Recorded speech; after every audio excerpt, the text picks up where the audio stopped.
Lottery Street, they took care of everything except that Marion Hotel on the corner of Martin Luther King, using all them funds. We gave him $15 million to do, still say they ain't enough. He want 40 more million. Now you see where the money going. They ain't gave it none, you know, and everybody like us don't give a care. Go in one ear and go out, and Miss Priestley, all about that, drunk. And they get people like Odell Lewis and Murphy talking about, they be going out. Mr. Mitchell, that's your time, thank you. Next, Mr. Mitchell. Next public speaker, Madam Clerk. Speaker James Moore.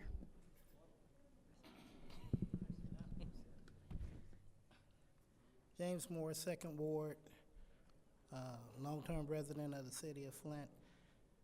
You know, I know we're looking into money and where the money is going, but I just wanted to point out something.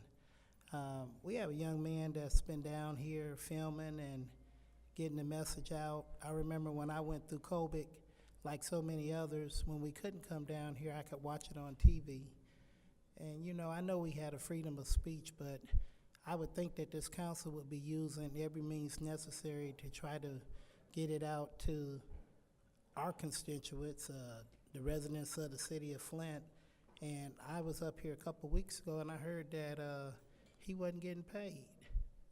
He's doing, or he was getting paid and they stopped the funding and now he's doing it voluntarily.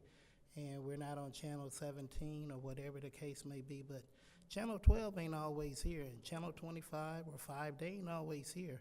But I always see him here, and just on behalf of the residents, I just think that, you know, we should be able to do every access possible for the city of Flint to try to keep them aware of what's going on. I know we got good people on this panel like Mrs. Priestley, and she's over finance, so I know it's some money available. I know that if y'all all worked with her, you would be able to find some money to go towards to get this young man paid. So we will not only be able to hear, but we'll be able to see what you all are out there doing. He's working actually for you guys to be out there in the public that voted to put y'all in. And I know that Mr. Pfeiffer is really good for looking in detail on what's actually going on. Well, what's actually going on is that the people here in the city are missing out because you guys are taking that away. So I hope that while y'all are dealing with financing from the ARPA funds, y'all will find some ARPA to be put together for good use to pay this man so we will not only be able to hear, but we'll be able to see. Thank you. Next speaker. Rich Jones.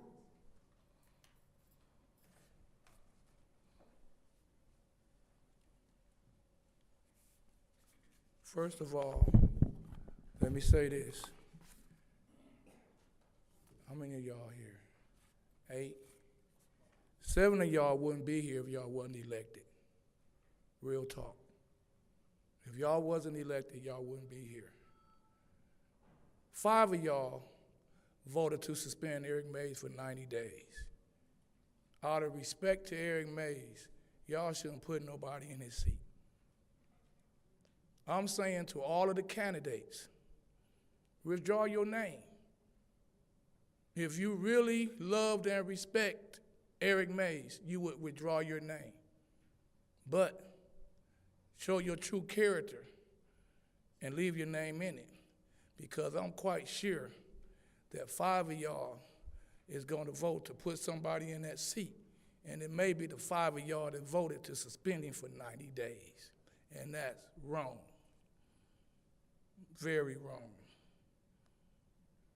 With cyber attacks on the rise, protecting your data security is more important than ever. So why? Trump, dummy.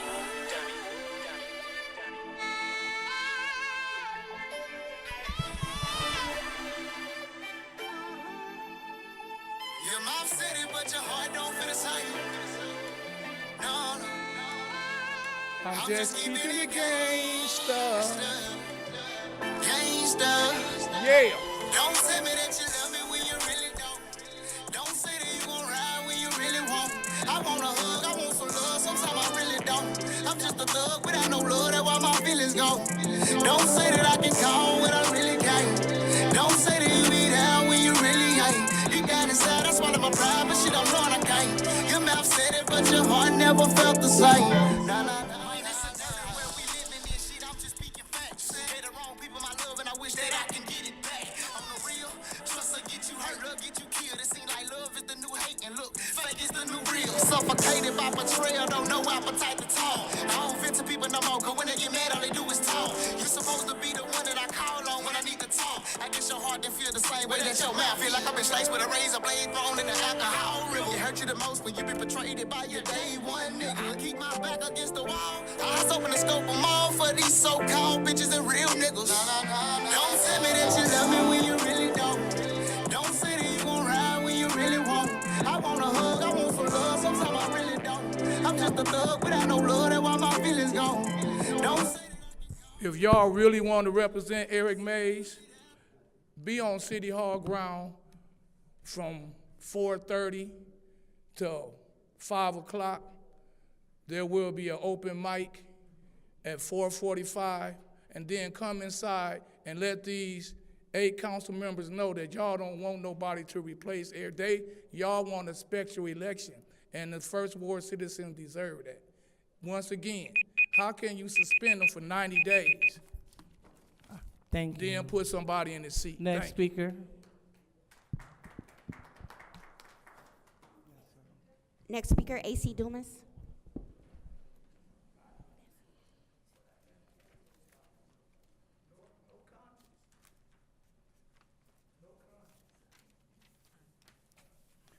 My name is A.C. Dumas, and I reside in the city of Flint. First, I want to say that it was said that council persons Winfrey Carter, Tanya Burns, and Dennis Pfeiffer was the cause of a broken quorum. And that's just not true. That is not true. We got this long agenda because you all weren't here Wednesday where you were here at the last meeting and you broke rank.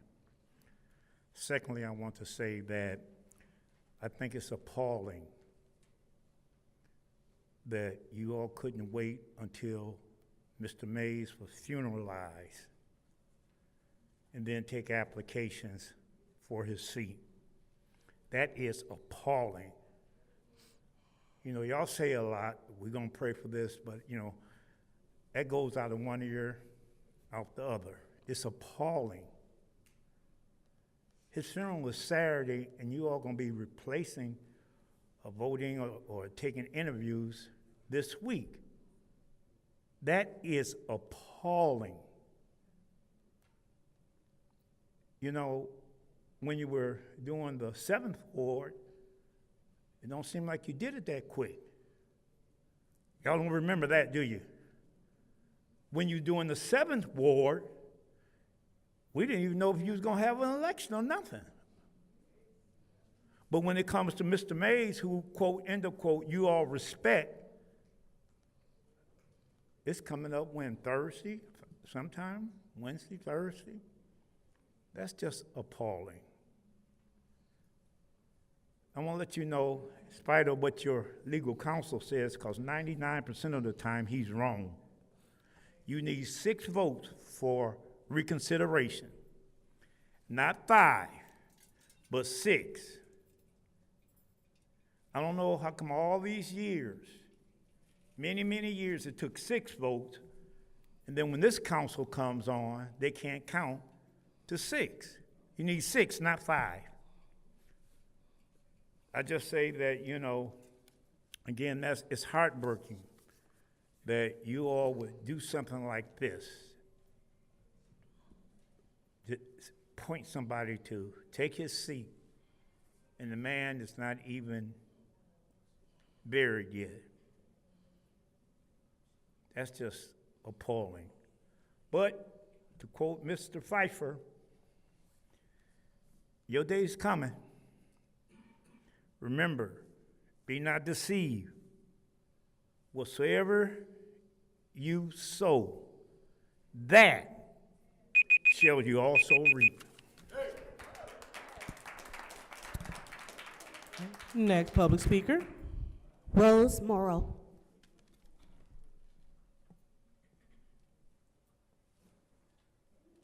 Hello, everyone.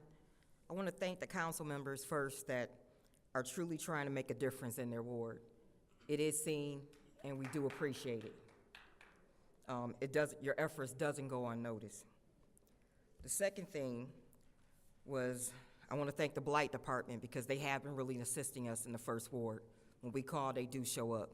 So if nobody's giving credit to Blight, somebody needs to. I actually seen a whole group walking down from the Blight Department, City of Flint trucks, picking up trash on Cloud Road. That was a beautiful sight, and it was kind of chilly outside. The third thing is, a meeting was held this week in the first ward. A lot of residents did voice their concern that, and Ms. Davina Donahue, the clerk, did clarify, in the charter it states that the position, once a vacant position come up in any seat, that they have within 30 days, I think it was, to try and take care of it. But the residents really don't want the city council appointing a person. The residents stated that they want to be able to vote that person in. And it was explained to us that that's in the charter and we have to change the charter. So if someone could actually try and help us do that, we would appreciate it, because the residents would like to vote the person in instead of having an appointee put in there. So if somebody could help us do that, to my understanding, the last time the charter was changed, it took about, I think they said 2 years. So, hey, it might not help us now, but it'll help us in the future. The sooner we get started, maybe that can help. The fourth thing was, there's some misunderstandings with Metro Community Development, and I'm not talking about new money, asking for new money for ARPA funds, the applications that have already been received. It's supposed to be the council's doing, or someone is doing a study on who has homeowners insurance and who doesn't. It's not gonna be a stipulation where it's gonna eliminate the person. It's just a study that's being done. But if that's something that's gonna help the residents, whoever's doing it, if you could let us know, and maybe the residents could contact you if it's something that's gonna help them get homeowners insurance, because a lot of the residents there are having a problem getting homeowners insurance because of the condition of the homes and the areas. So if someone could help us with that, we really would appreciate it. So I don't know if that's something somebody could touch on. Thank you.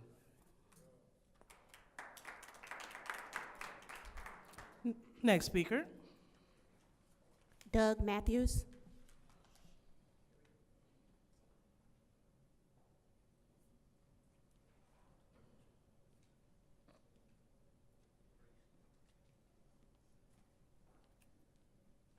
Hello, everyone. Good to see you again. My name is Doug Matthews, and I'm a retired social worker living in the 7th Ward. Before I begin my prepared remarks, I would like to add my condolences to the many thousands extended to Mr. Mays' friends, families, and supporters. He's with the Lord now. I came here to talk about the last council meeting. It's evident that certain council members are prioritizing political wins over servicing our community's best interests. At the March 11th Special Affairs Committee meeting, the council deliberated on Resolution 24007, allocating $300,000 of ARPA funds to a Genesee Health Plan Consortium. This funding aims to provide essential healthcare and social service outreach to vulnerable populations, including those in prisons and in the homes of the chronically ill or differently abled. By meeting people where they are, this consortium seeks to enhance healthcare, accessibility, and support in enrolling eligible clients into the great network of services we have here in Genesee County. The issue arose when Ms. Burns requested Sister Audrey Muhammad to speak at the meeting. However, the chairperson, in adherence to Rule 27.3, exercised discretion and denied the request to prevent establishing a precedent for unscheduled speakers from the audience to speak on matters pending before council. Ms. Burns appealed and lost. Much moaning and groaning ensued on the platform and in the audience. Moreover, labeling Vice President Mouchette as a tyrant dictator, as Mr. Pfeiffer did, for exercising her lawful discretion and following the rules is a demagogic tactic aimed at discrediting her authority and undermining the legitimacy of her decision. It makes me wonder if I was wrong to give Mr. Pfeiffer the benefit of the doubt when he made his outburst about the monkey in the room against Dr. Liddell Lewis. These are not acceptable ways to refer to strong black women and resolute public services. Order. Could you stop the time, please, and call the... Can I start now? Please, Mr. didn't Matthews, interrupt Mr. you, Matthews, Mr. Mitchell. please hold. Davina, please, stop this clock. We will make sure that we are respectful to every single speaker at the lectern. Could you please give Mr. Matthews back his 4 seconds?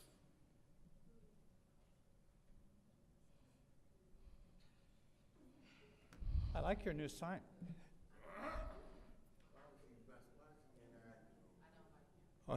Okay, so the votes of Ms. Burns, Mr. Pfeiffer, and Ms. Winfrey Carter killed the consortium funding last time because of procedural loss they were unwilling to accept. How is that in the best interest of the people? Then their petulant action of breaking quorum also killed votes on other pending funding requests, including for blight, legal services for residents, children's health, and police training. How is that helping the people? I'm glad to see everybody here tonight, and I hope we can do better. Thank you. Thank you. Next public speaker. Our final speaker is Arthur Woodson.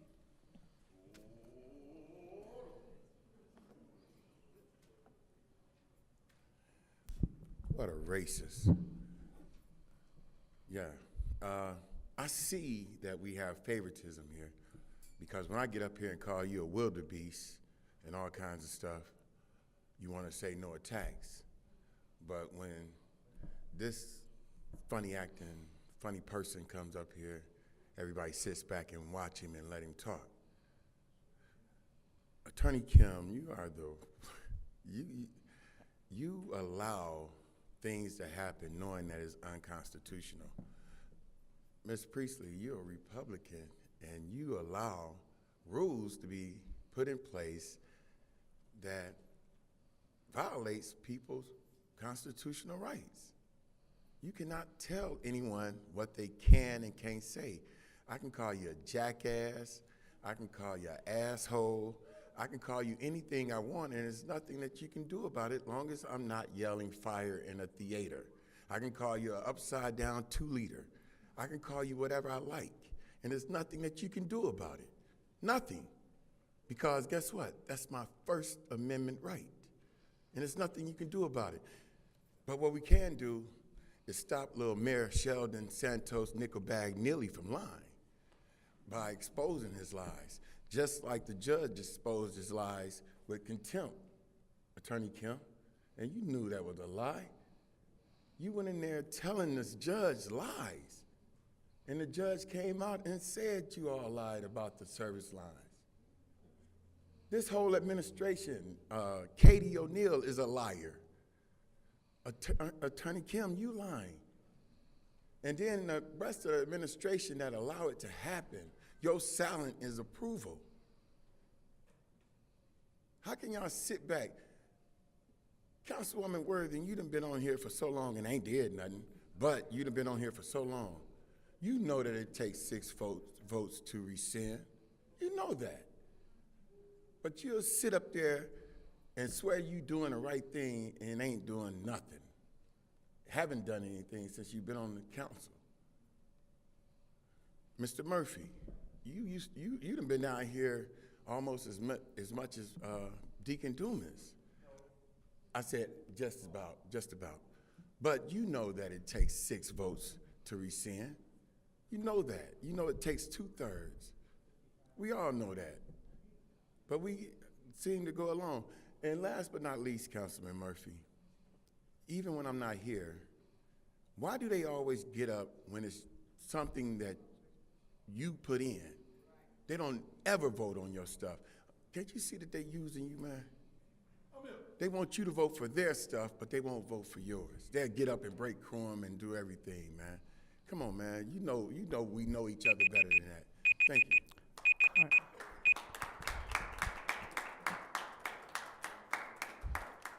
All right, that concludes public speaking. Now it's time for council response. Anyone would like to respond to the public? Yes, Mr. Murphy? thank you. Let me respond to the comments with the appointment for the first ward for someone who served on the charter. And I did attend that meeting over there at First Union Church on Fleming. I came a little late, but I did attend. And our intentions is never to do something that we ain't supposed to do. For us to just leave that seat open, that seat will be open for anyone in the first ward that want to apply for that position. But because of the months of what's left remaining, we have to appoint. And then let me also bring back your attention to the controversial of the funeral arrangements of Councilman Mays. From what our understanding, it was supposed to be last Friday and Saturday in the family, but for some reason or another, they end up in court. That's something out of our jurisdiction, and that's not, it's heartbreaking to see what took place with that funeral arrangement, with that situation. And although I respect your opinion on us waiting to after he's been laid to rest and been celebrated, if you know, just like a lot of us know, it's been controversial on the dates, when. And we still have to move forward, and we still have to conduct our business, and our heart go out to that family and that situation, but we still gotta do what we gotta do as a council. I mean, if they wanna abstain from not voting for a candidate, that'll be on them, but we gotta do what we gotta do. All right, so, Mr. Jones, no yelling out. So you're being brought to order. Next, council member, Madam Chair, Ms. Burns. I want to speak to you. Thank you for everyone who has showed up for here. This is a difficult time. We have not laid Councilman Mays to rest, and it will be this Friday and Saturday. Friday's viewing at House of Prayer, and Saturday's the funeral at 11 o'clock at House of Prayer. We have 3 meetings, and obviously for those who will be attending the services this week, this will be a difficult week.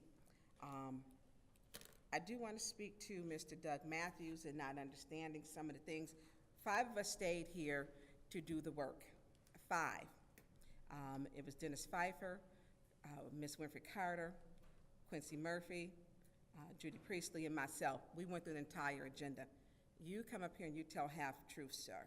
You're the same person who did a dog whistle and whistled at me as a dog to come to you. You did that. And then you make the notion to say strong black women.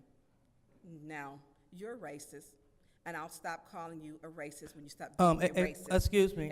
I have freedom of So speech. we I have will, freedom of we, speech. according to council rules, No, you I cannot have the attack. floor. That's not an attack. I According have freedom of to speech. council- I have freedom of speech. Ms. Burns, you're being brought to order. According to I our appeal council the ruling rules, of the chair. that's fine. Because I Let- have freedom let- of speech. I As have freedom of speech. Okay? That's I fine. can say what I That's want to say, fine. but what he just That's said fine. up here. That's so fine. you need to check yourself, Madam Ms., Chair. that is your first warning. I appeal the ruling of And the that's chair. fine. Support her appeal.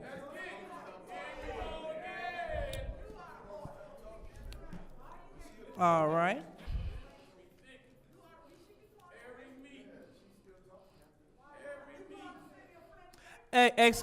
Ma'am, you're being brought to order as well. I appeal the ruling of the chair. You're not going to weaponize these No. police against these people. Point of order. That's fine. Point of order. What is your point? What rule has been broken? The ruling of the chair. You're That's not fine. gonna weaponize. Ms. Excuse me, I Burns, said Ms. point of Burns, order. you're being brought to Oh, order excuse me, again. Point of order. Ms. Burns, Point your of order. Your point. Point We of hear order. your You point must of order. Stop talking. And you must Point too. of order. What is your point? Point of thank What you. is your point? Point of order. Be What is your quiet point? so I can say it. Ms. Burns, you do not Point tell the of chair to be order. quiet. Point of order. Thank you, so I can talk, please. I appeal the ruling that you are calling the council member or the council audience member, giving them a warning. I appeal that. And when point of order said, all talking must stop, you are talking over me. Okay, Ms. Burns, so That is in the we are rules. we are in the midst of an appeal, so we can't have stack appeals. So the first appeal is you were being brought to order for being argumentative. No, point of uh, order, point of order. Miss, what is your point? You said that I could not make an attack, so you need to Yeah. know what you're stating. Yeah. You said I I'm couldn't com- call him a racist. Right. That's what you said. But You- when people say everything you cannot- else, you you cannot are limiting attack- my freedom of speech. Ms. Burns, as a professional council member, As you a cannot professional cannot chair. attack I can or say be what I argumentative want. with an audience member. So we'll go ahead and we will act on that appeal. So it has been appealed by Councilwoman Burns, seconded by Ms. Winfrey Carter. So did you get that? All right. So you can. So the chair brought the Councilwoman Burns to order because of the negative discourse. Point of order. And what is your point? Please watch your tongue. It's councilwoman. I'm not a man. Thank you. Yep. So we're going to go ahead and go ahead with Ms. Burns. Your point of order. First of all, you have freedom. I have freedom of speech. When you let a man come up here week after week, wrote an entire story, made himself a hero with a white hat on, and made me a criminal in a black hat. But you, as a black woman, should understand, but you allow racist rhetoric when it's to your favor. He has did dog whistles and said to come here to me. You allowed that. You allowed that. Now, what people would say, I don't know what you call it. They say you would be cooning. You're doing it. You're appealing to him. He makes racist statements and writes articles and illustrated it, and you allowed it.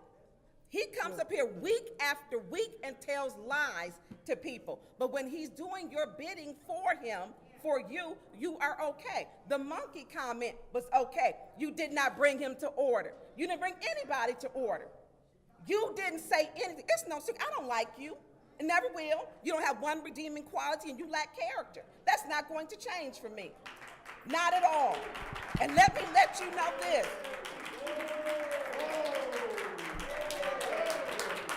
You are rude. You are disrespectful. You allow me to get disrespected in my council seat by that man week after week as he tells lies. So as he comes up here and tells you, you are a strong black woman, he told me I was not a black woman, period. I was not black. My color was orange. And you think that's okay as a black woman? But then again, you're the same person who appealed to a racist on social media and said you had no problem being called a handkerchief head Negro. You wrote that, I didn't. You said if calling me a handkerchief head Negro is okay, I will wear it with pride. I don't allow people to talk to me crazy. I don't. And so when someone talks to me, I'm going to check them. I'm going to check them. And he comes in here, and y'all allow him to say whatever he wants to say. He brought up the monkey comment and made comments which were not correct about Councilman Pfeiffer. You did not stop him. That's your responsibility as a chair. You use your chair and your ruling and your position is a weapon. You weaponize the police. You weaponize everyone in here against us. You don't care. You don't care. You are a nasty woman. You are.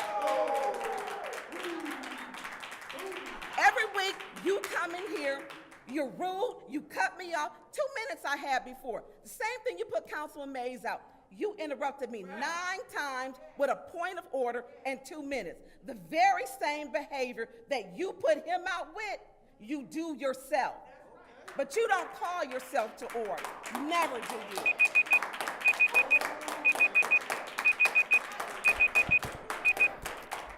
Anyone else like? Madam Chair.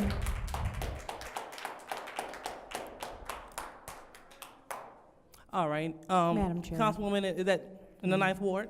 Go ahead.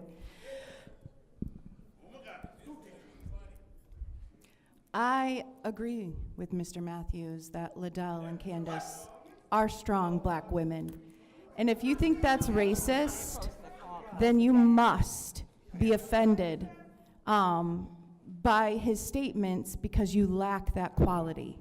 And if you have to scream and insult others and scream. Please hold. That's your time. Ma'am, that's your first warning. Let's stop yelling out. Let's stop yelling out. Again, that Mr. Jones, that is your first warning.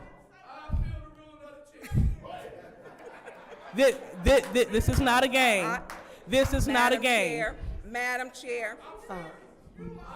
So I appeal the ruling. go ahead. Of the There's chair, no appeal Madam during the Chair. appeal. So I will appeal the Are you ruling of ready? the chair. So right. stack There's it. no appeal. Check Robert's Put it in rules. line. So are you Put ready? it in the line. Okay. Go ahead. You Proceed, need to ask for a Councilwoman Worthing. second. I think some of our fellow council members think that screaming makes them seem in power, when in fact, it makes you look exactly the opposite. Out of control, and you have zero power. As an educator, it would seem that you would know screaming at your children in the classroom, Ms. Winfrey, would not be a good way to control a classroom. And just like that, you would not want to scream at your colleagues. Point of information. What is your request for information? Councilwoman Worthing. Councilwoman Please Worthing. hold, Ms. Winfrey Carter. Through you, Madam Chair. Please hold, Ms. Winfrey Carter. Was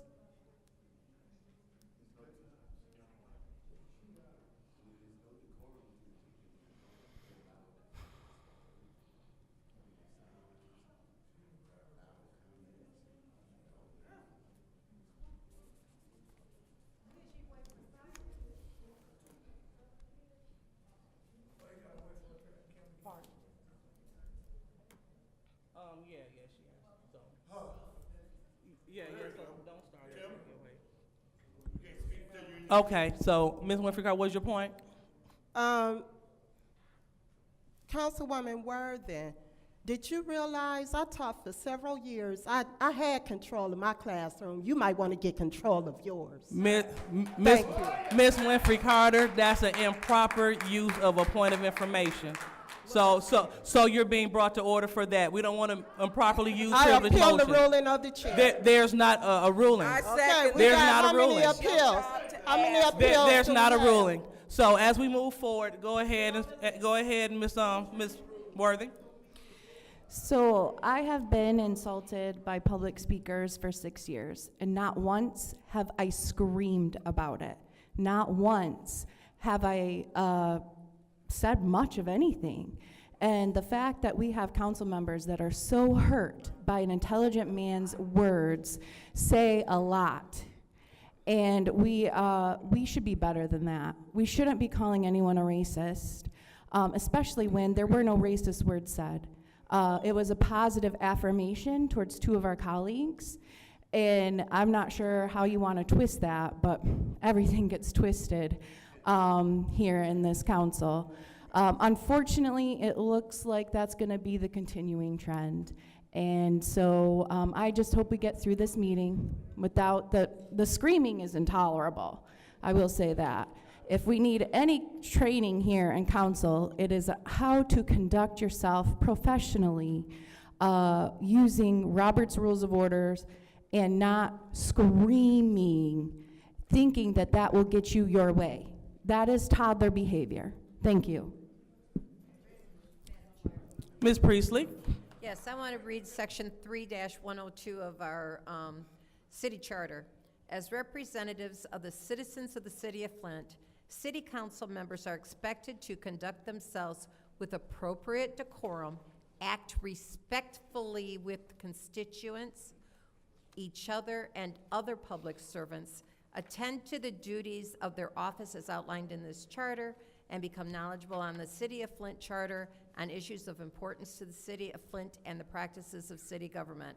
Notice, it says, conduct themselves with appropriate decorum, and act respectfully with constituents, each other, and other public servants.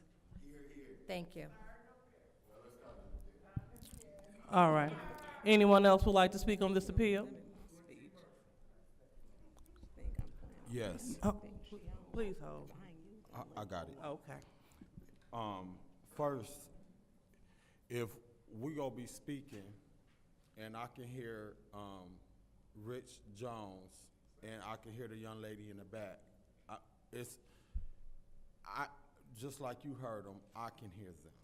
And I think it's very inappropriate, and even though we may not agree, I just don't think it's fair that we have to sit here and listen to them blurt out in the audience like that because they don't agree with whatever our colleagues, whether it's me or one of my colleagues say, whether it's for them or against them. I just think we need to get some order in here, and if when they come to city council, if they can't just listen to us have dialogue, whether it's for or against what they think,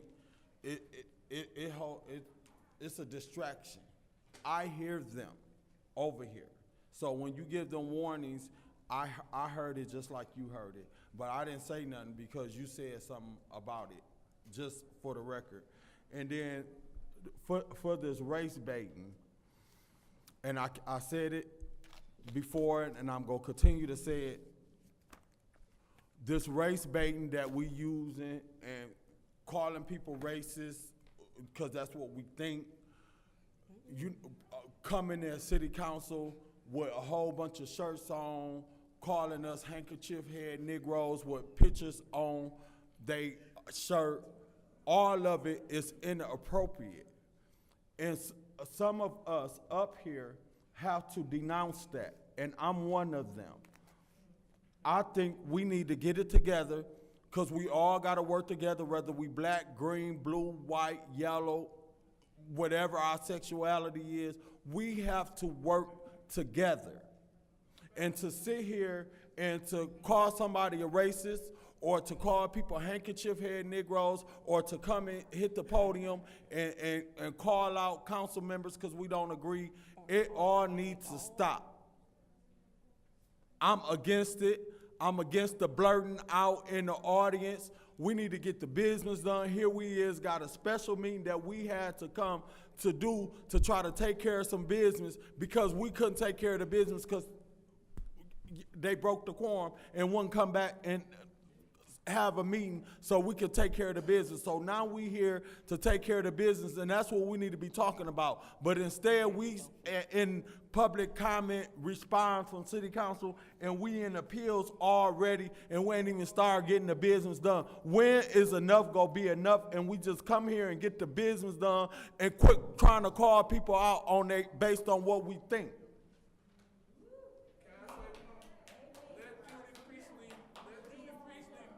All right, thank you, point of order. Mr. Jones. That is your last, what is it, second warning? Yep, that's my third one. Well, that'll work. All right.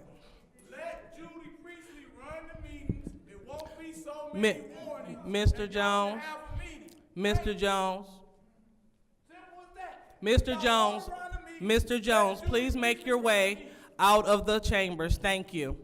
There's more police. Mr. Jones, You can't do Mr. Jones, let's not be disorderly. Mr. Jones, let's not be disorderly. Mr. Jones, please exit the chambers. I'm leaving. But I'm gonna say something. Mr. Jones, you're out of order. You're being disorderly. According to the Shirley Person City Code subsection, Mr. Jones, according to the subsection, you're being disorderly. Anyone else like to speak on this appeal? Anyone else? All right, so seeing that I will be the last to speak, according to Councilwoman Burns, she stated that I will check you. I'm here to check people. According to our rules, this is council rules, number 27.2, during any portion of any meeting, council members may not engage in any type of argumentative discourse with members from the audience at any time for any reason. for any reason. Council members may not engage in any argument of discourse for any time, at any reason. And so that states for any reason. So whether one would like to assume that someone making a racist comment towards them, as professional members of this body, according to these council rules, you're not to engage in any argument of discourse at any time, at any reason. We are expected to be held at a higher standard on this body, and we will be held to that standard. And I do apologize if individuals are upset, but let's go ahead and take this back. We just had a resident come up here refer to me as a wildebeest. We just had, like Councilmember Murphy said, we had people coming here wearing those racist shirts, handkerchief head Negroes. Colleagues didn't say anything about it. That was free and open season. However, when someone is at the lectern, they're giving their public comment and it's not in favor, this is where we are. So I'm just going to cut the talk and go back to the point. According to our council rules and the city charter for this city that is acknowledged by this body, you cannot just check somebody. We're not checking residents up here. That's not what we do. So with that being said, if you would like to overturn the ruling of the chair, please vote yes. But otherwise, vote no in support. Roll call, Madam Clerk.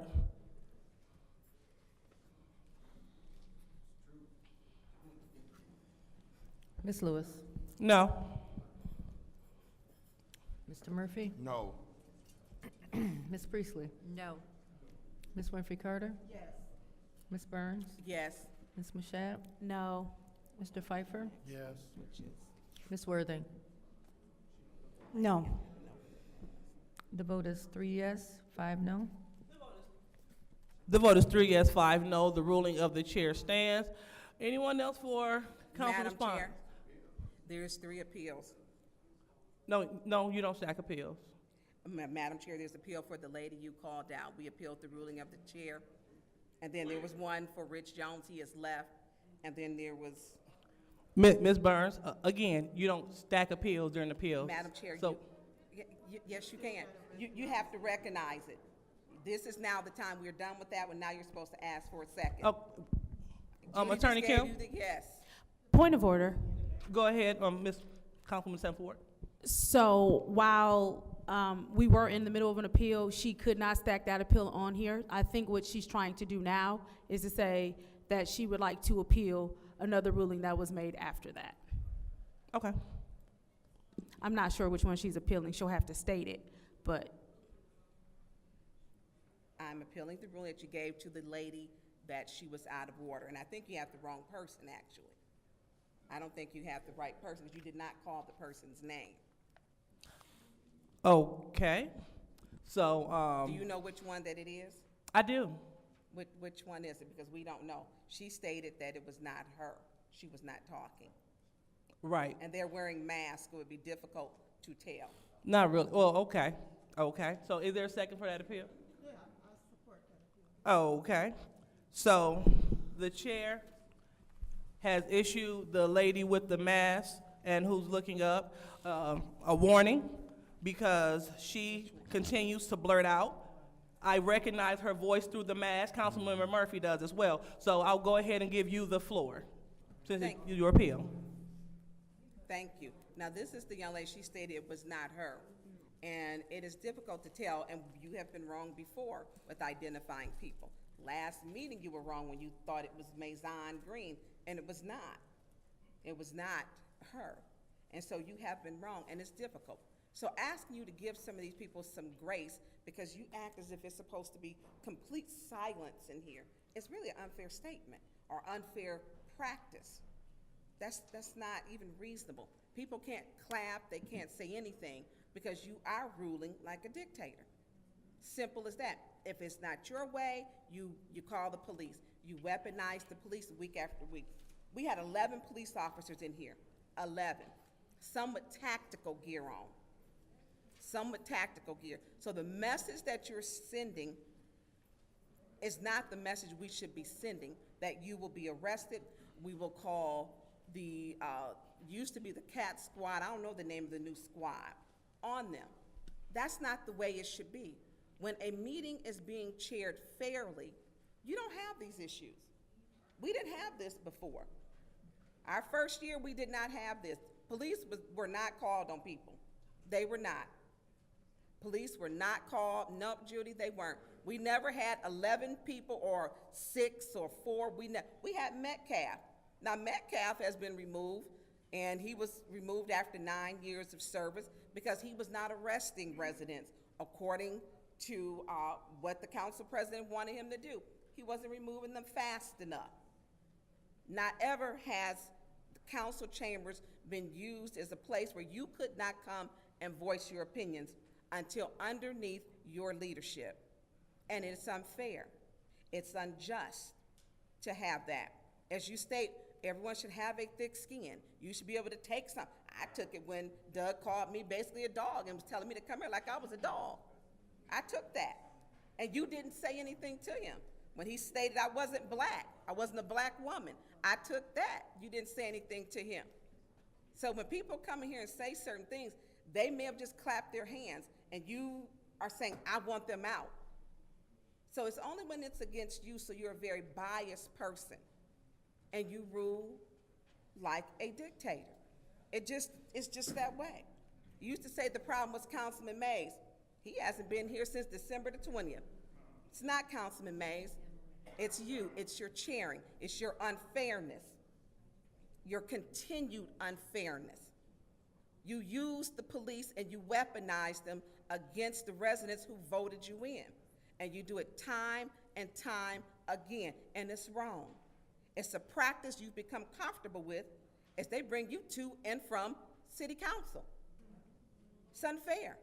We had more police in here than we had on the streets for calls. Entire second shift was in here because you couldn't control your meeting.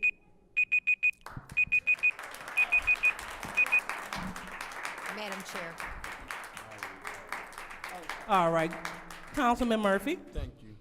All we want to do is come here and take care of the business.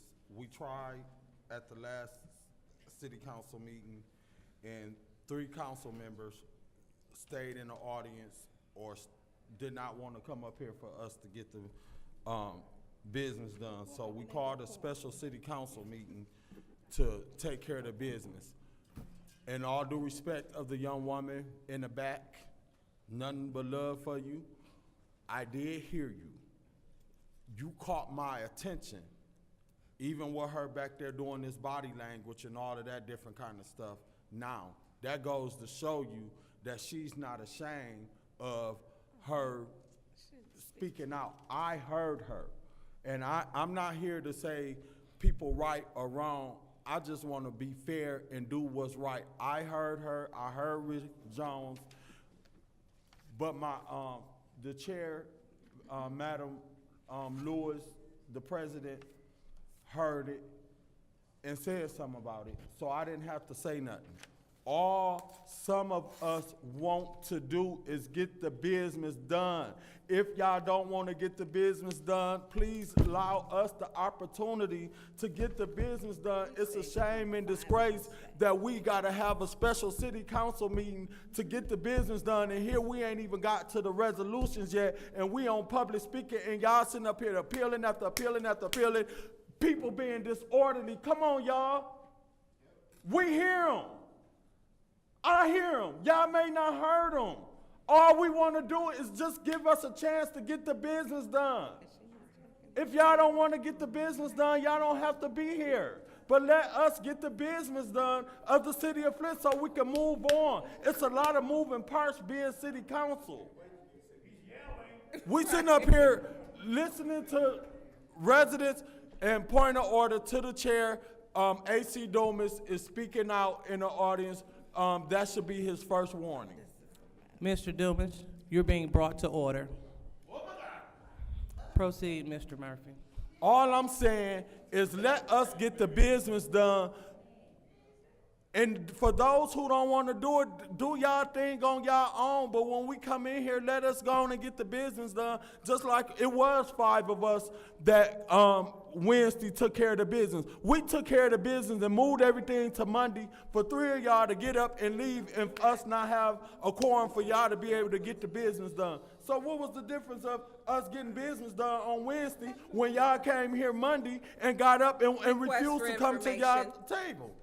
So, what is your, gonna stop the time. What is your request? He asked the question, what was the difference? The difference was that quorum was broke, Councilman Murphy, by Ms. Lewis and Ms. Priestley. That's the difference. Proceed. All I'm saying is, in all due respect of the administration and those who want to see us and elected us to get the business done, I'm asking that we all come together and unify at least 5 of us to try to get this business done today. Thank you. Thank you, Mr. Murphy. Ms. Priestley? Madam Chair. Ms. Priestley? Oh, Okay, go ahead. go ahead. Ms. Yes. Murphy Carter? No. So you? Yeah, Okay, I go wanted ahead. my Ms. time. Ms. Priestley? Yes. So we can call members of the audience to order. There has to be respect both ways. Both ways. Yeah, you're right. But you know what? And I'm not going to sit there and gathering my thoughts. Okay, so I agree with Mr. Murphy. If you don't want to be here to get the business of the city done, resign. Resign. On Wednesday, people sat there and said, oh yeah, we got along really great. And I was warned, wait until the other 2 come. See? I was warned by a fellow council member who was present that night. Yeah, you thought it went nice now. Wait until they come back. That's BS. But we're talking about the warning given to this resident. I absolutely positively agree that people who are calling out should be given warnings. It's in our ordinances, and it's perfectly legal, and I'm supporting the chair. Madam Chair. Ms. Murphy Carter? I'll never support the chair on this. First of all, and I say this every time we have an appeal about this, we want our residents to be engaged. I think you guys spend too much time and attention worrying about what the residents are out there saying. It shouldn't even be. We got business up here to take care of. Why are you so worried about what the residents are out there saying and doing? Just like with Deacon Dumas. Why are you concerned about what he said way back in the back, wherever he's sitting? It shouldn't even be a concern. But see, this is control. They want to control everything that's going on. Yeah, it is a dictatorship. It's a dictatorship. The audience can be engaged. I don't see any problem with it. If the lady raise her hand, clap her hands, whatever. This chamber is for the residents. This is the residents' chamber.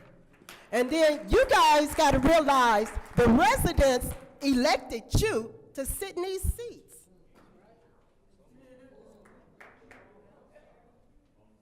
So let the residents come to this council chamber and feel engaged in the process and feel comfortable about coming here without you guys weaponizing the police against the residents. And yes, Mr. Murphy, I'm tired of it. I'm tired of it. But you know what, Mr. Murphy? You got people up here, they break the quorum, like Judy Priestley broke the quorum last week. Okay? I'm gonna get that straight. She broke the quorum. And then they're gonna put the meeting at ease, in which that's not even in our rules. Stand at ease. No, it's not. Stand at ease. And you're using stand at ease in the wrong context. And I will never stay for an illegal meeting. But yeah, let's go ahead with this dumpster fire of a meeting. Thank you. Madam Chair, Ms. Worthing? it is a one-way street. I can call others names, but you can't call me names. That is what's happening here. The audience can say whatever they want, except if they call me a racist, or if they call me, anything. I mean, Ms. Burns herself has went on and on and on about Mr. Matthews, and she wants to shut down his free speech. But that's just Mr. Matthews. Anyone else in here says something about me, and she's laughing and clapping and so happy, and it's so unprofessional, and it is a one-way street. And so, it is not professional to let the audience members scream at council while we're trying to do our job, okay? When Congress is doing their job, no one's screaming at them, and if they were, they'd be escorted right out. And I don't hear anyone saying that would be weaponizing the police. But what I do hear being weaponized is propaganda, name-calling. You can say something over and over and over again, and people start to believe it even though it's not true. So that is the true weaponizing, by saying, you're weaponizing the police. You want these black people arrested. That's what you say. That is not true. That's propaganda. Well, if you have to ask who I'm talking to, it might be you. Point of order. What is your point? Robert's Rules 43.21, she cannot speak to the motives as to what I'm doing, and she's also incorrect. So you need to issue her a warning, Madam Chair. Proceed. Thank you. There are many ways to do name calling, many ways to disrupt a meeting. And it's sad that this is going to continue, but I do hope that there will be consequences for those who are unprofessional, and that we can get these meetings in order.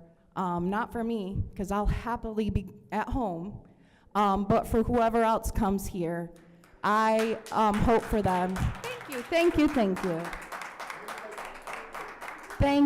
you. I appreciate that. Thank you. So I do hope that whoever takes my seat and whoever takes the first ward seat, that they come to a council that is functioning, professional, and something they can be proud of. Unfortunately, I will leave my seat not very proud of what has happened here, because I am more known for being screamed at, unfortunately, on TikTok than I am for any good that I've tried to do for this city, and that's sad. So let's hope that Flint can move forward and not backward. Thank you. Anyone else would like to speak? Mr. Pfeiffer? I feel stupider for listening to that.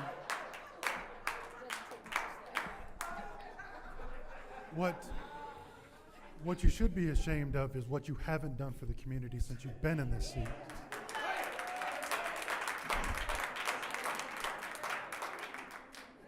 So, just to clear the record, nobody's tried to stop Mr. Matthews from saying what he said. Not one person did they say point of order when he talked or tried to shut him down.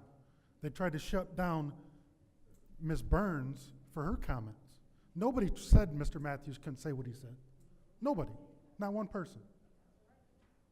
So let's clear the record. Nobody tried to shut down anybody except for Ms. Burns. So apparently when you sit in your seats up here, you don't have a First Amendment right. I call bullshit. And So are you, sir. You're out of order. You're out of order. There's your first warning. Sir, yes, sir, you're being brought to order. Proceed. No, of course not. So, to clear the error on the previous meeting when quorum was broke by Ms. Priestley, and then there it made an illegal meeting. So we didn't come back up. We were told to leave the council chambers, and then as soon as we left the council chambers, guess who brought it to order before we had a chance to bring it back? That's the only reason we're here today. Because immediately they adjourned for lack of a quorum, Mr. Murphy, and brought it to order and did roll call before we had a chance to walk up. Every one of us were walking back up here. The cameras will show we were walking up here immediately. As soon as it was adjourned for lack of a quorum, less than 30 seconds later, it was gavelled in again. All three of us were on our way back up here to our seat, and she called it to order immediately. That is the facts. That will be shown on camera. So when we talk about, lack of quorum, we didn't want to do business. No, it was a lack of a quorum, and they didn't want to do business because there was items on the agenda that they didn't want to vote for Mr. Murphy. It has happened 4 or 5 times. It has been, who broke quorum the last time the good church was on council, or was on committee? It was a lack of a quorum during that too. Judy and Liddell broke quorum that time too. Facts. The time before that, about the park, who broke quorum? Judy and Liddell. That's facts. That is facts. Absolutely. I can't say something that isn't on video. That is 100% truth, to my hand to God. So when we talk about who broke quorum and when, Mr. Murphy, I think you need to open your eyes, because they broke quorum 4 times on your park and the good church.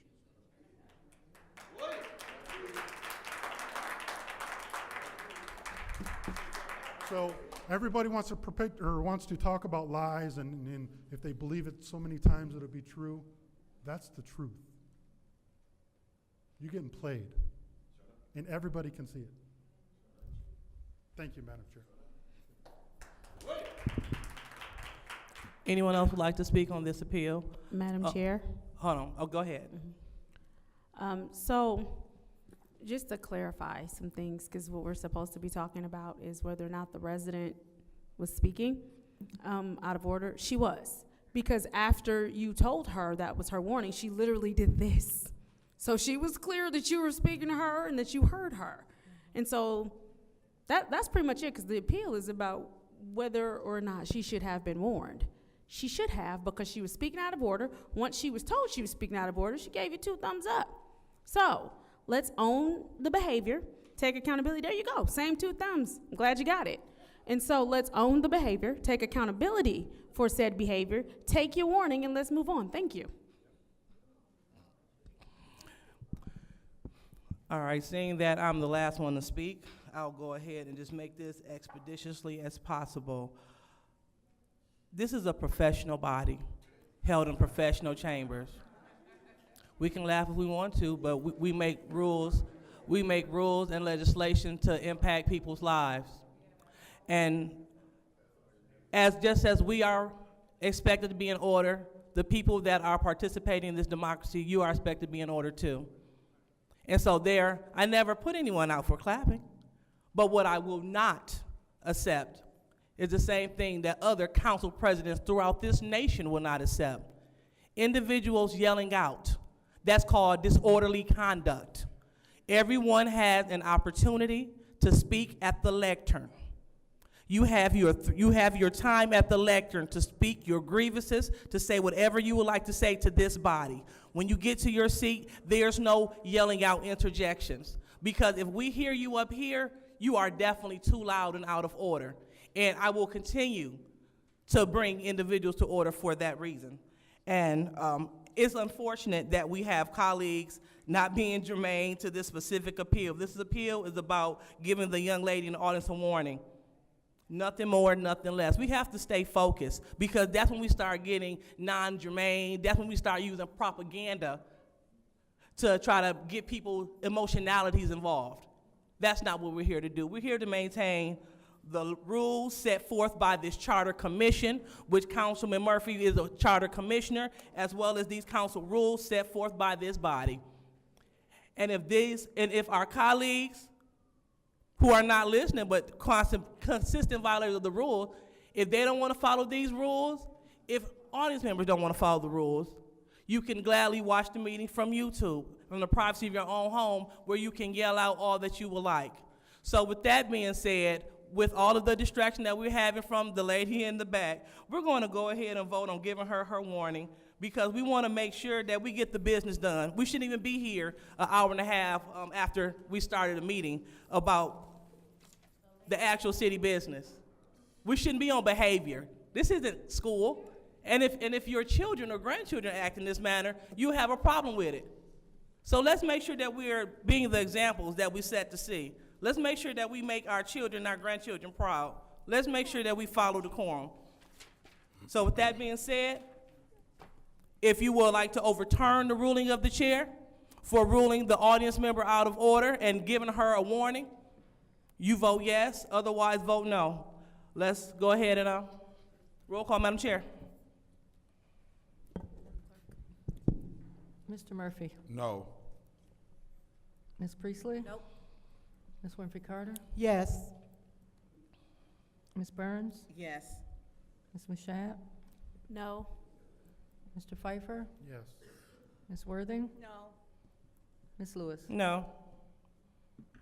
The vote is 3 yes, 5 no. The vote is 3 yes, 5 no. The ruling of the chair stands. Now, I know we're still in council comment, and I do remember, I think Ms. Burns had a minute left on the clock. 128.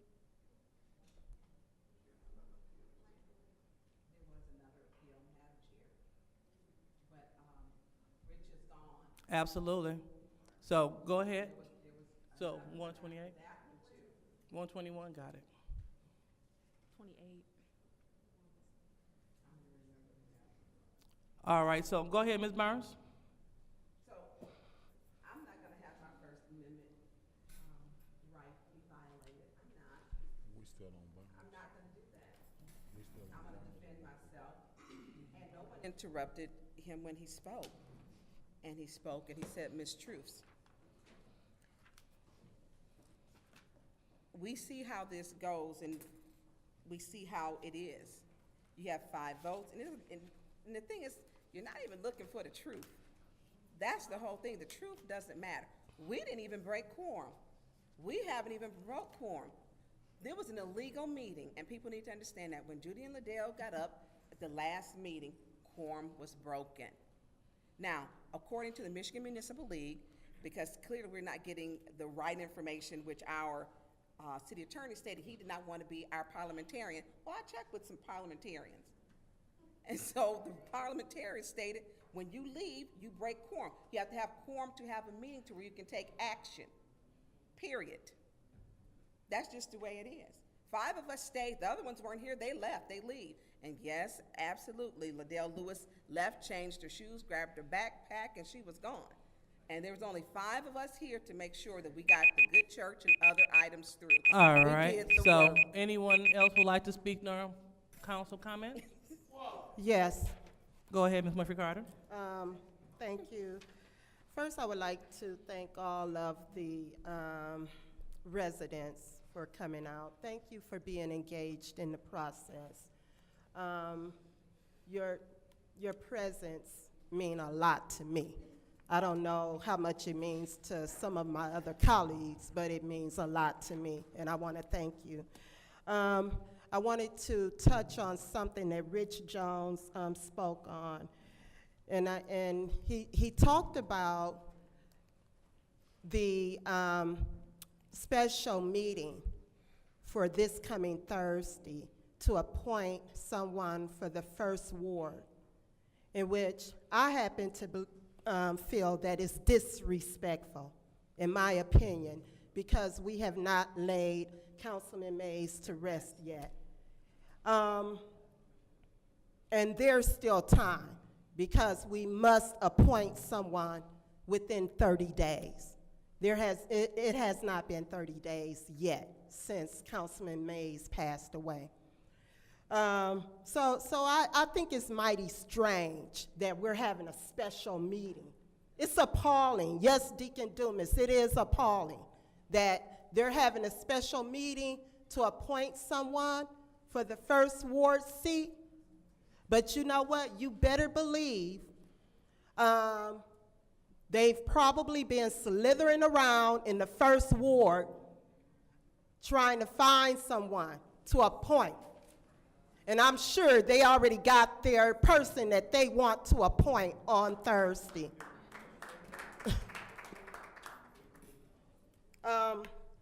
And then, Mr. Matthews, you come up here weekly with your racial undertones. You know what? I would hope that you would do better. Thank you.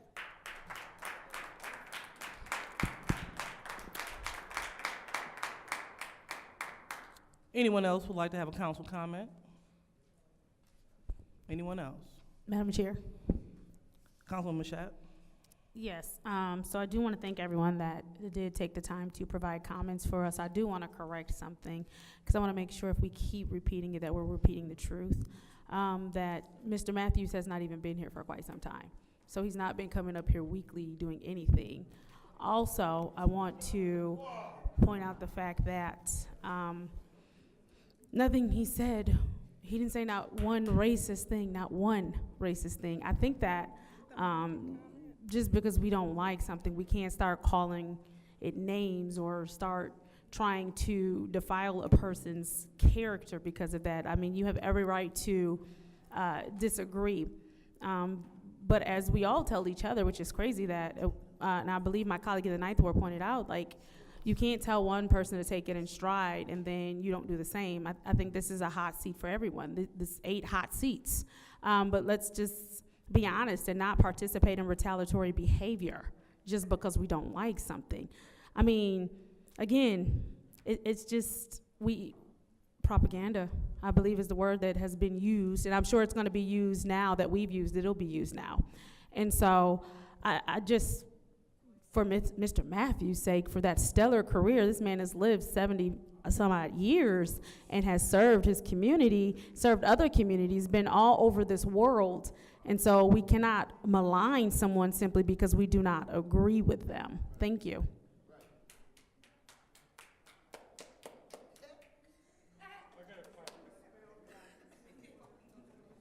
Mr. Woodson, you are being brought to order. Mr. Woodson, that's your first warning. Chair. There's no appeal. Oh, yeah, this council response. That's fine. Any support? I support her appeal. Not a problem. Here we go again. Oh, but it's fine. All right, so Mr. Woodson being brought to order for using, for one, being disorderly and then yelling obscenities at audience members. So go ahead. Here we go again. You tell people to have a thick skin. You tell people to ignore certain things. I didn't even hear him because there are people that I got the floor. Why are y'all talking? Y'all want to issue yourselves a warning? Wait, issue. I have the floor. Can you issue Judy a warning? So I think this man needs to get a warning as well. Madam Chair, can you stop my time? 1 second. Miss Priestley. Not Miss Priestley, Miss Donahue. Please stop the time. Thank you, sir. Yeah, that's why he doesn't get a. So, he's That's why she. he's leaving. I'm not done talking. So let's go ahead. So we're going to continue. Go ahead. And see, this is one thing, and God rest his soul. You cannot blame this on Councilman Mays no more. You cannot. Excuse me, can you warn Ms. Mushat, because she's talking over here and I have the floor, please? Proceed, Can you Ms. warn her? Ms. Burns. You are always talking when people's talking, so let's go Excuse me, she ahead was and talking to proceed. me. That's Ms. not the point. Ms. Burns, I have the denied. floor. Proceed. See, this is what we do, and she rules like a dictator. Mr. Woodson, if you don't do what she say, she's gonna punish you and show you. That's what she does.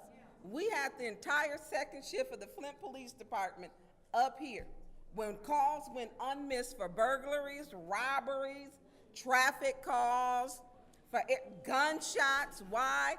She had everybody up in here because she couldn't rule or chair a meeting. And it's been consistent. When you want respect, you have to give respect.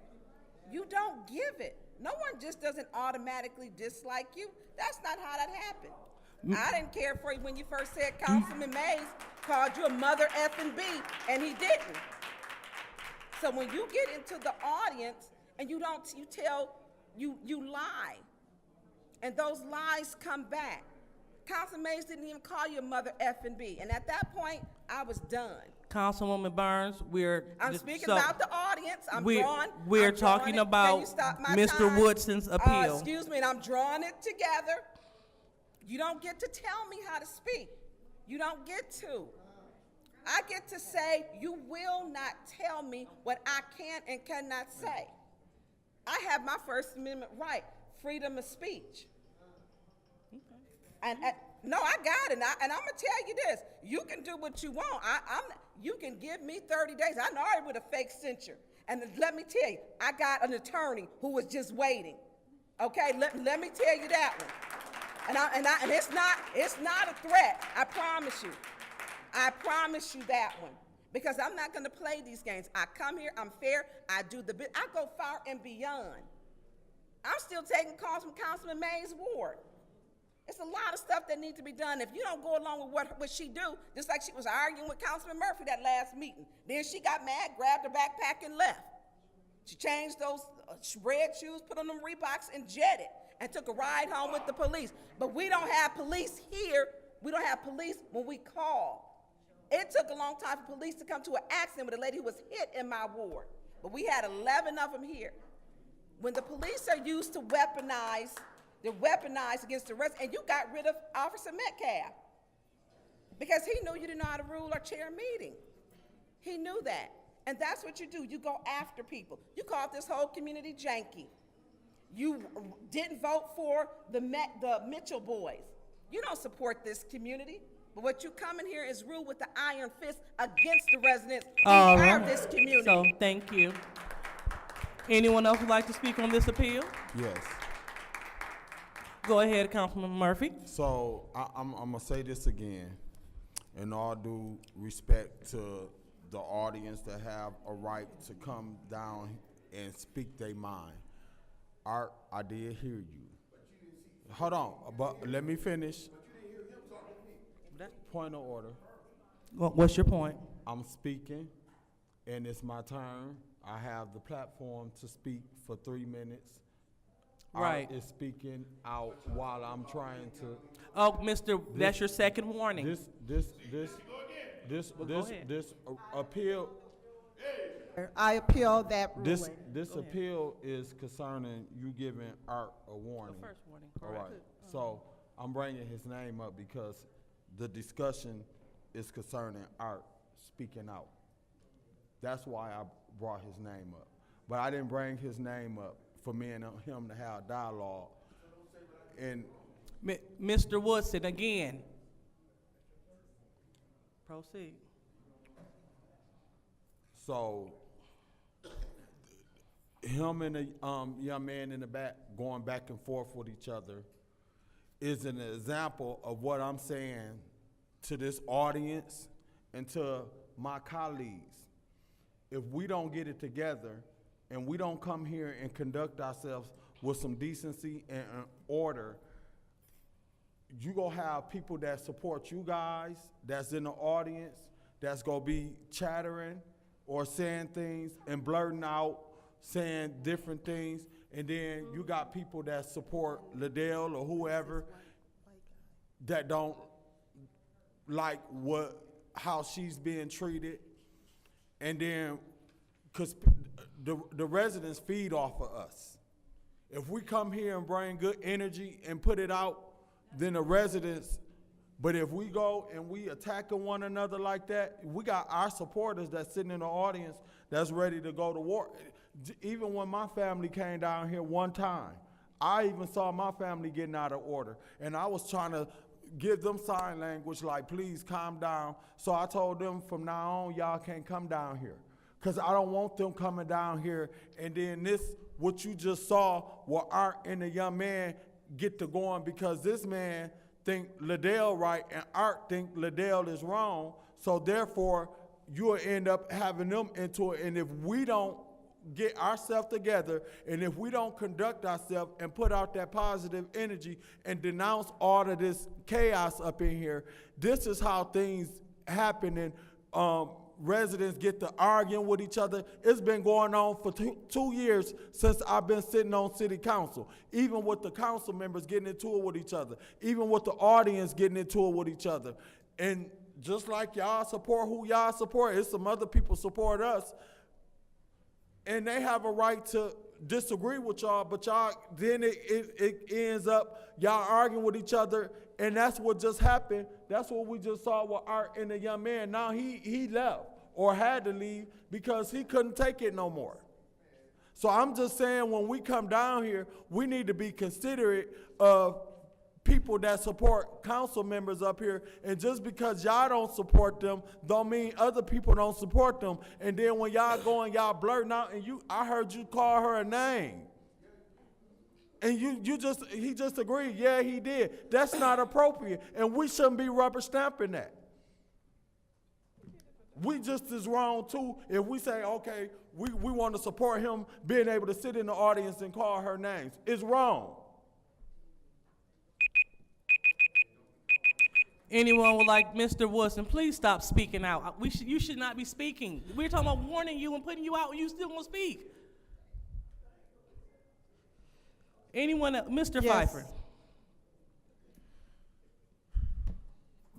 Yes, Madam Chair. Who's speaking? Mr. Pfeiffer. Okay. So, I hear you, Mr. Murphy, but what is the biggest issue is the double standard. Because the person that was talking to Mr. Woodson didn't get a warning, but as soon as she seen Mr. Woodson talk, he got a warning.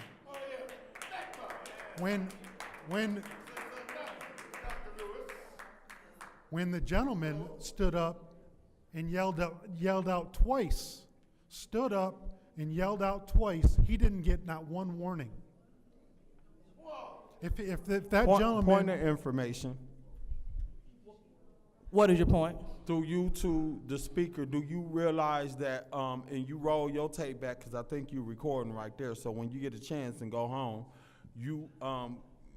Dr. Lewis did give him a warning or call him out of order. Maybe she didn't give him a warning, but she did call him out of order. She did not give him a warning, and that she was... didn't give him no warning, but she that was called his him out of second- order. That was All his right. second time. I didn't hear him I the called second him the time. first I heard time. him I the called first- him to order. Okay, but I'm just saying, I'm Well, just this isn't a back and speaking forth. on, This isn't a you back and said forth. she did not do anything to him. Point of order. Do I Okay, not have the so floor? proceed, Mr. Pfeiffer.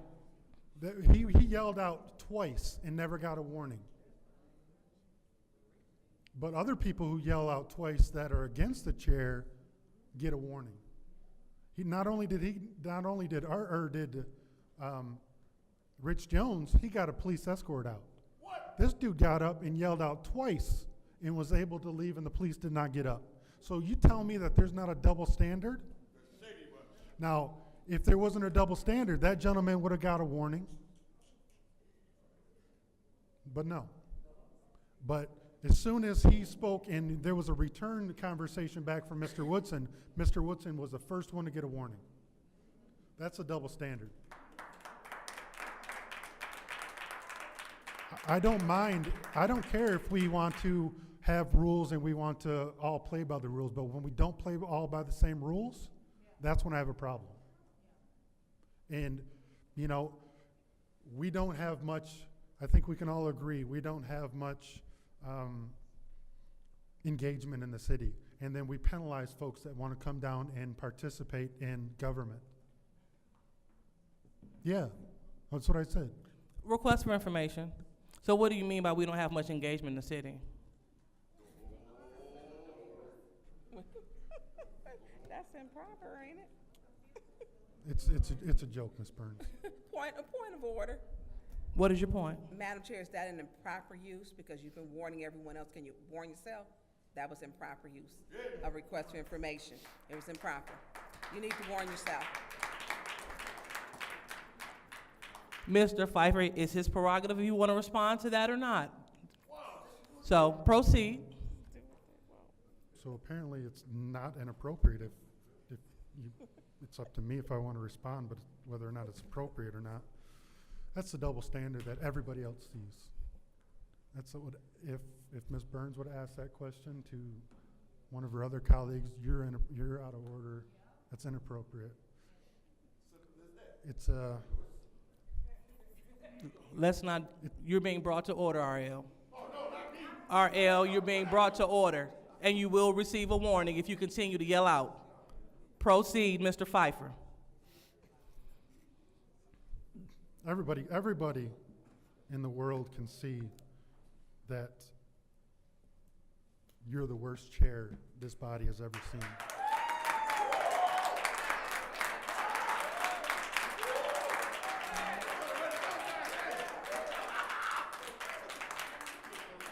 It's not even a close second. I mean, I don't know if Judy's ever had anybody removed from her, escorted out. I certainly haven't. But the numbers are ridiculous when it comes to you. All right. Anyone else would like to speak? Yes, on Madam Chair. this bill? Go ahead, Ms. Winfrey Carter. Yeah, and Councilman Pfeiffer, you know what? You're right. It is a double standard. It has always been a double standard. And one of the issues I see is that the audience, they do not respect the chair. They do not respect the chair. She brings bad energy into the chambers. And that's the thing. Her spirit, her energy is bad. So when the audience sees what's going on, because they see the differences being made, they see it. A double standard. But she retaliates against certain members of the audience. You know, in Councilwoman Mouchette, she speaks of retaliation often. She talks about you shouldn't retaliate against members of the audience or the residents in the audience. But we have a chair that continuously retaliate against the members in the audience. So yeah, it's a double standard. And just because the gentleman sitting over here was apparently all for her, she didn't call him out of order.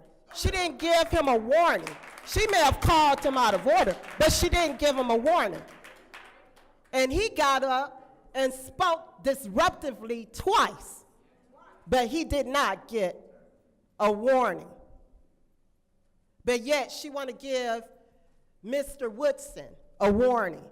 And I didn't even hear The interaction between Mr. Woodson and the other gentleman, I guess he got up and left.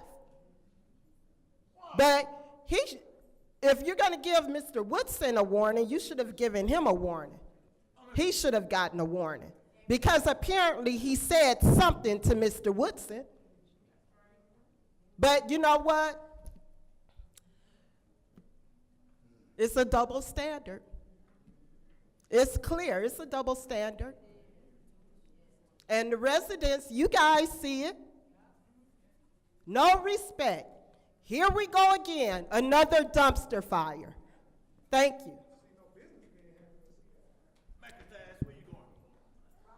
Go ahead. Anyone else would like to speak on this appeal? All right.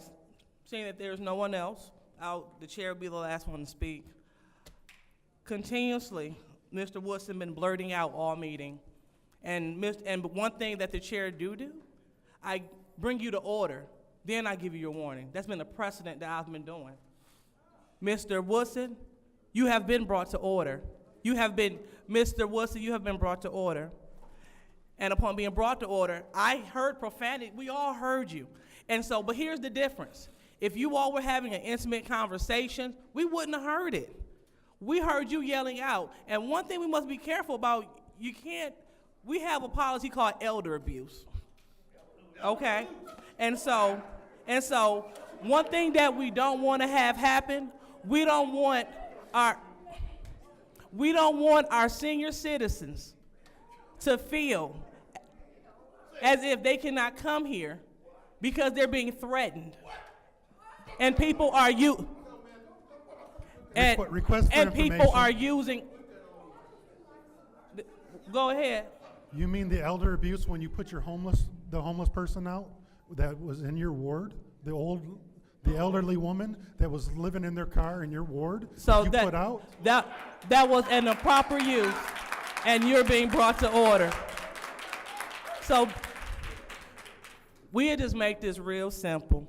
You are required to be in order. You are out of order. That's your warning. If you would like to overturn the ruling of the chair, vote yes. Otherwise, vote no so we can proceed with our meeting.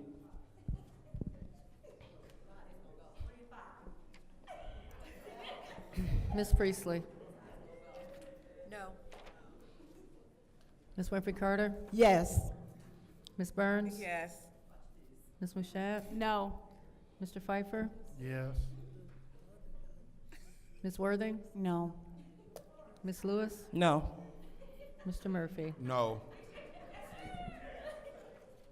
The vote is 3 yes, 5 no. Vote is 3 yes, 5 no. Mr. Woodson, that is your warning. So we're going to go ahead and proceed with. Are we still on public speaking? All right, so we're still on, council response.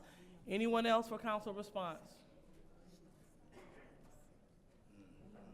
All right, so I will go ahead and I will take my time.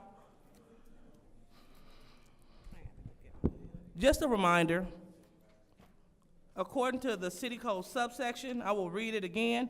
Any person that persists in disrupting this meeting will be in violation of the Flint City Code Section 3110, disorderly conduct, assault, battery, and disorderly persons, and will be subject to arrest for a misdemeanor. Any person who prevents the peaceful and orderly conduct of any meeting will be given one warning. If they persist in disrupting the meeting, that individual will be subject to arrest. Violators shall be removed from the meeting. That is abundantly clear. That goes for council members as well as audience members alike.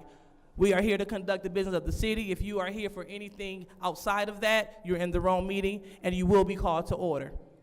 So with that being said, I heard residents inquire about the insurance piece. If you would like to know more, please feel free to reach out to me. And I also hear individuals state about out of respect for Councilmember Mays, we have a charter. We have a charter that must be followed. The charter says 30 days. We must maintain that charter. If we did not do it, people will say they're not following the charter. Now that we're doing it, we're hearing colleagues and people in the community say, you all shouldn't fill the seat.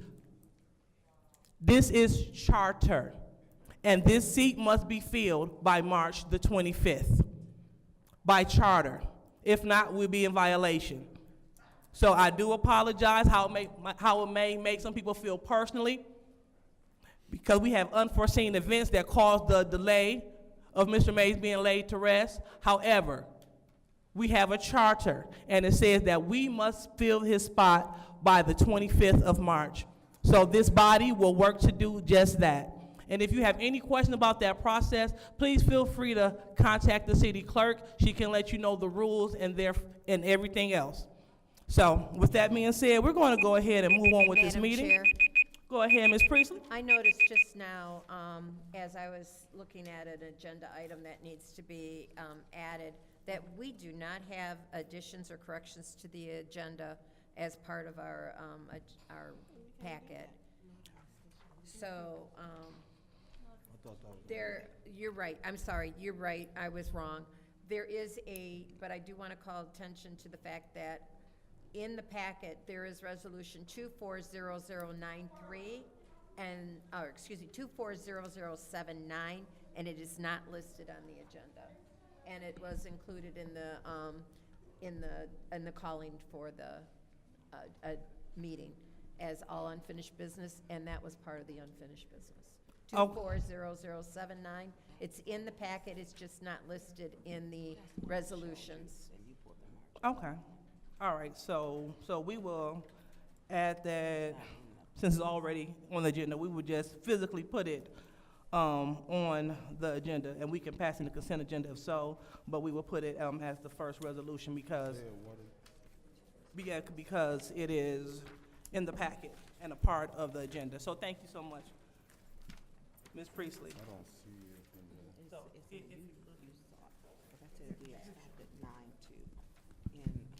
and I believe it's on, well, it's not on pages, but if the colleagues will turn to the agenda papers and find. Madam Chair, it's Go ahead. upside down in the packet. Yep, it's the upside down. Hold on, it's 240109. 240079. Okay. And so it is the resolution authorizing the Department of Business and Community Services to enter into agreement with A&E Collaborative to complete St. John Memorial Site Enhancement Project. So, yep, it is upside down in our packet. Okay. All right, so we have that, and I just put it right above resolution if it's not passing the consent agenda. So thank you so much, Ms. Priestley. All right, so we will,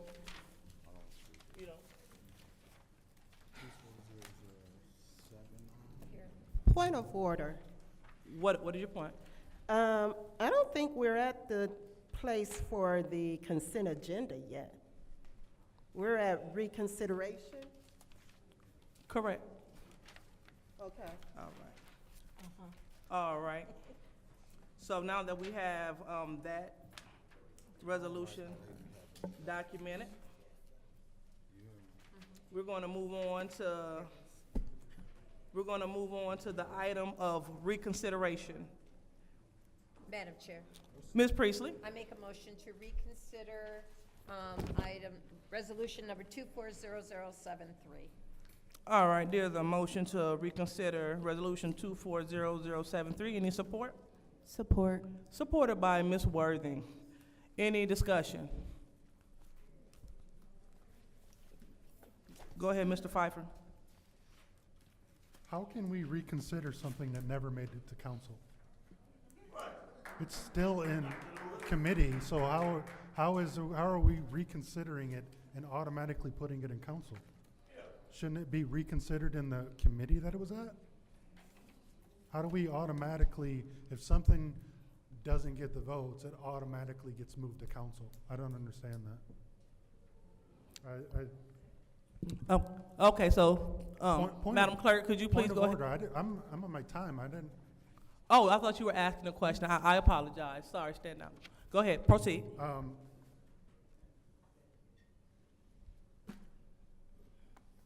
Madam Clerk, is that standard policy that if something dies in committee or doesn't get the vote, I wouldn't say dies, but it died in committee, It died in special assembly. it automatically gets reconsidered and being brought to council rather than stay in committee?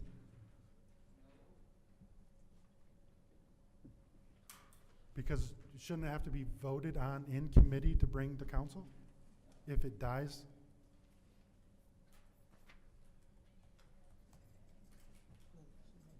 Point of order. Yes, I did. What's your point? According to Rule 22.2, a motion to reconsider may be made at the same meeting or no later than the next succeeding regular meeting of the council if notice has not been given to the council prior to the start of that meeting.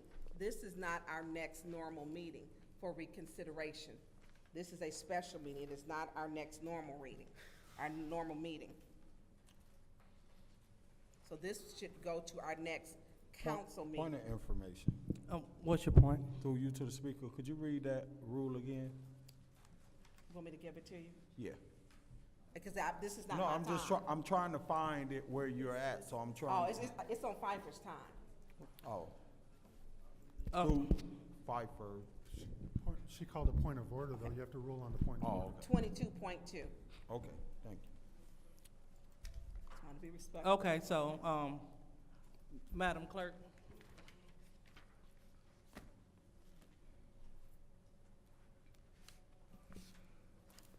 I'm actually going to have to defer to the attorney on that one.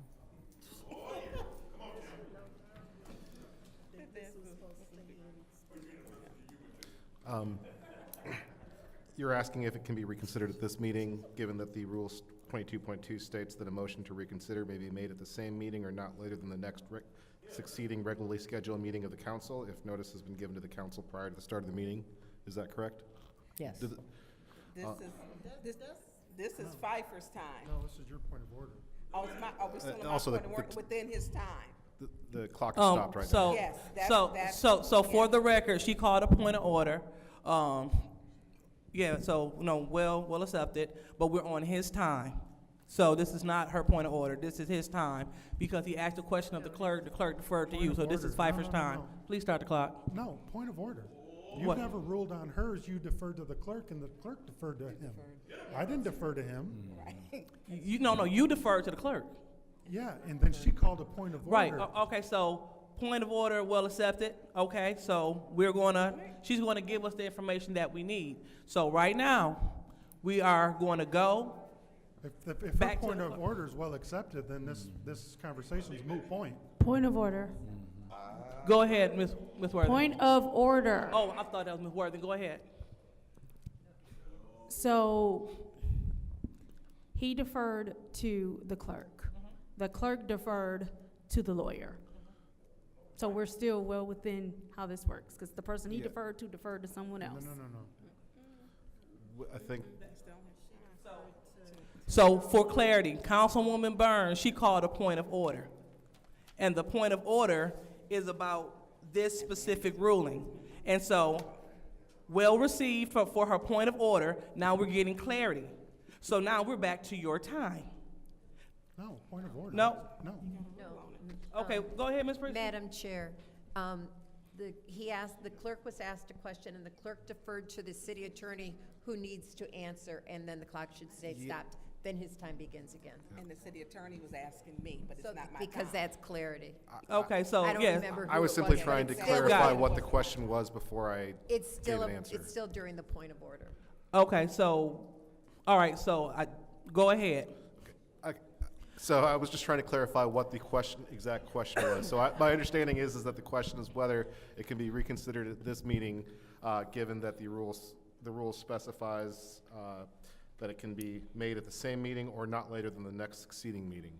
Under that rule, as long as it's made before the next succeeding regular meeting of the council, and that notice has been provided, reconsideration can occur. And in this case, today is not a regularly scheduled meeting. The next regularly scheduled meeting would be next Monday. So this is both before the next regularly scheduled meeting, and it has been been given to the council by being placed on the agenda. All right, so, thank you. Madam Clerk? Are you done? All right, so, go ahead and start this time. Back to you, Mr. Pfeiffer. Okay, Madam Clerk, is this standard procedure for something to die in committee and automatically be reconsidered and brought to the next council meeting? So if something dies in committee, it automatically gets brought to council? Because it does not specify that, the motion to reconsider doesn't specify committee or council, it just says a decision of the council. So that decision was made, that resolution failed in special affairs.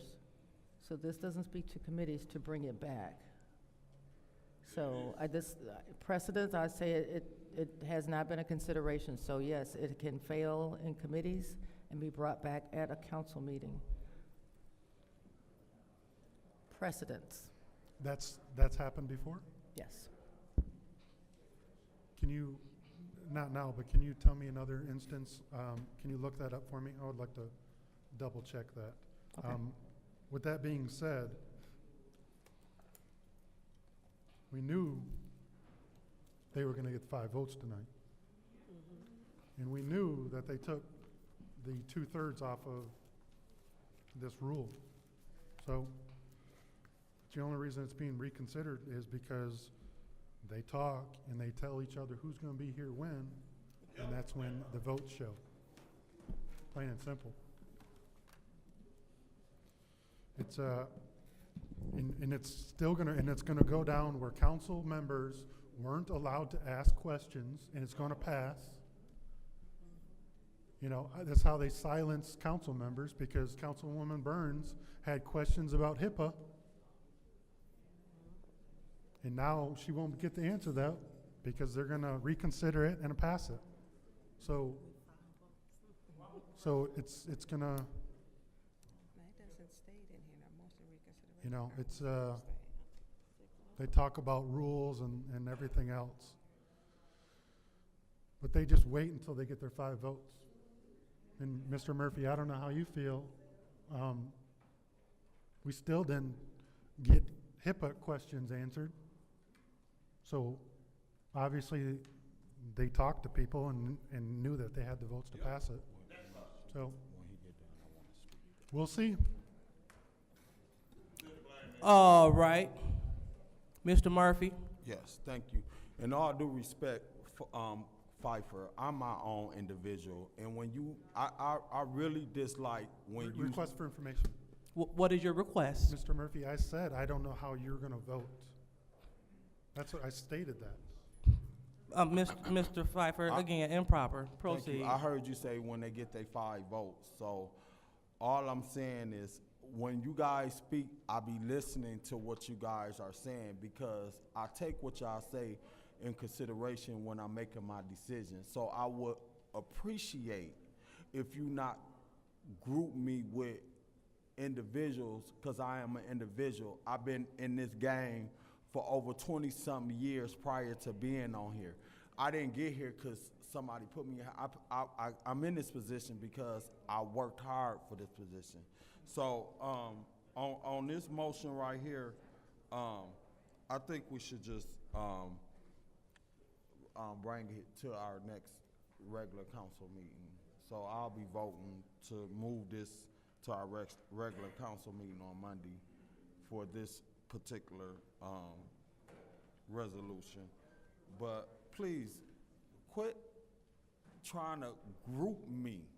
I ain't no groupie. I'm an individual. And when y'all be speaking and y'all get to talking all of that, fight this, fight that, I'ma vote for what I think is right. Dang. Anyone else would like to speak? Yes, Madam Chair. Ms. Winfrey Carter? Well, you know, Councilman Murphy, at one point you did say that you were the 5th vote. So with that being said, with that being said, we're thinking you're the fifth vote. You did say you were the fifth vote at one point. But with this resolution, I do agree with Councilman Murphy and with Pfeiffer, everything that was said about this resolution. I don't know. You need 6 votes to reconsider. And I don't know if you guys have your 6 votes, because I'm not going to reconsider this. This was voted down. This was voted down at the meeting, the Special Affairs meeting last Monday. And to have it on this agenda as a reconsideration, but I knew it was going to happen, because Councilwoman Worthen is here tonight. And so I think they're planning to go with the 5 votes, knowing that 5 votes is not 2/3 of a vote. 6 votes would be the 2/3. So we'll see what's going to happen. But I will not be reconsidering this resolution tonight, not at all. Thank you. Bye-bye. Thank you. Bye-bye. All right, anyone else would like to speak? Madam Chair, Ms. Burns? thank you. This could have easily been avoided last week. We were tired staying. I know I was tired, and we had a lot going on, and we stayed and did the work. It was simple questions. We have always allowed and had people come for if they were here and called them up. Our agendas do not state a specific person. It didn't state everybody on there by name and by title. So to have someone come up is not out of it is the ordinary. The chair at the time was Candace Machette. She refused to let Sister Audrey Muhammad ask a question, which I was not out in the audience at that time when she was speaking with them about certifying and HIPAA. And so that was the question. Something that could have taken 20 to 30 seconds, got it rolled over, and it was unnecessary. I should be able to ask whatever questions I want to my satisfaction, not to her satisfaction, but to mine.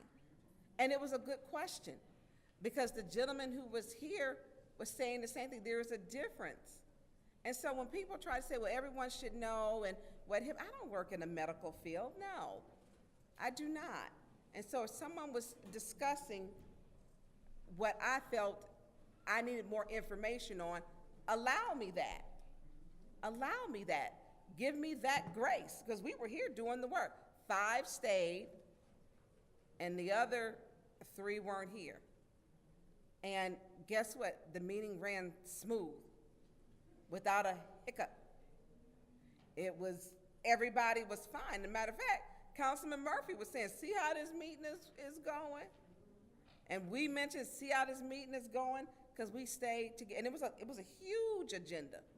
It was a huge, I think we had 29, was it 25 or 20, not 20, over 25 items. And there was a lot to go over. And 5 people who were dedicated to sitting through it, asking the questions. We had them here, but then when they want to control one person, because I had questions, and they didn't like Sister Audrey Muhammad, I think she was recalling in the 2nd Ward, they stopped the dialogue. Ms. Burns, according to Robert's Rules, which you read, you cannot speak to people's motives, so let's not do that. You're being called order for that. So go ahead. Sister Audrey Muhammad was not allowed to come and speak, and not speaking to motives. Sister Audrey Muhammad was recalling. That's not speaking to motives. That was a fact. She was in the 2nd Ward. That's not speaking to motives. That's a fact. And so because she works in the medical field, and she was speaking with them, and we knew none of these people's names. It was about 12 people here. We knew none of them. They allowed every other person to come up with the different organizations and different groups, different people, but they wouldn't allow her to come up, and she posed a very poignant question, which was the certifying. And that was just it. Then it just shut down and just went crazy. So when they want respect, which is often asked for, you have to give it and give the grace. Because the question really was HIPAA. When they get this, how are these organizations gonna handle this information? If they're taking my name, my social security number, my date of birth, you know, what are you doing with the public's information? How are you handling that? Because identity theft is real. You know, people wanna know, what are you doing? Are you selling it? Because sometimes some people sell the information, give it to other organizations. What are you doing with the information?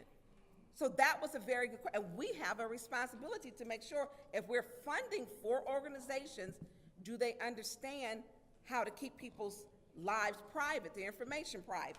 That was a legitimate question, because some of these organizations have volunteers. They're not paid workers. So are the volunteers trained? You know, what is certifying, what is not certifying? And so just asking a question that would have took 20 or 30 seconds was all that needed to happen. That was simply it.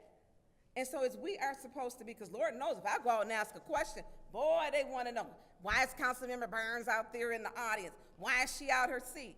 Because I can do that. I was serving donuts and they was worried about, because I don't eat donuts, I was giving them to the audience. They was worried about me serving donuts, called me the donut hostess, Candace Machat did. I will be serving donuts before I be serving time. I can tell you that for signing my own nonprofit. So I want to make sure that when we are giving money to these organizations, we know that we're keeping the public's information private. We have that responsibility to do that. Thank you, Madam Chair. Anyone else like to speak in the first round? Madam Chair, Go ahead.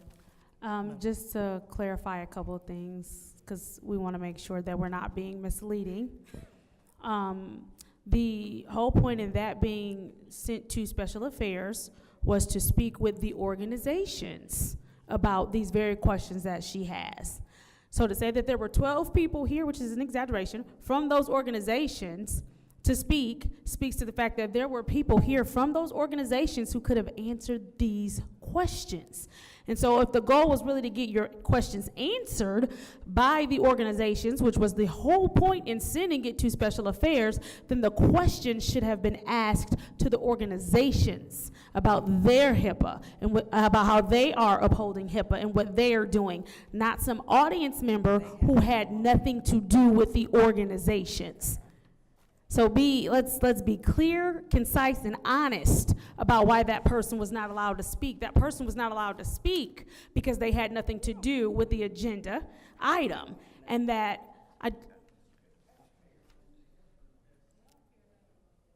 again, the person had nothing to do with the agenda item or the resolution. And so to have medical professionals, because that's literally what the item was to speak to all of the medical professionals who do this every day about what they're doing every day.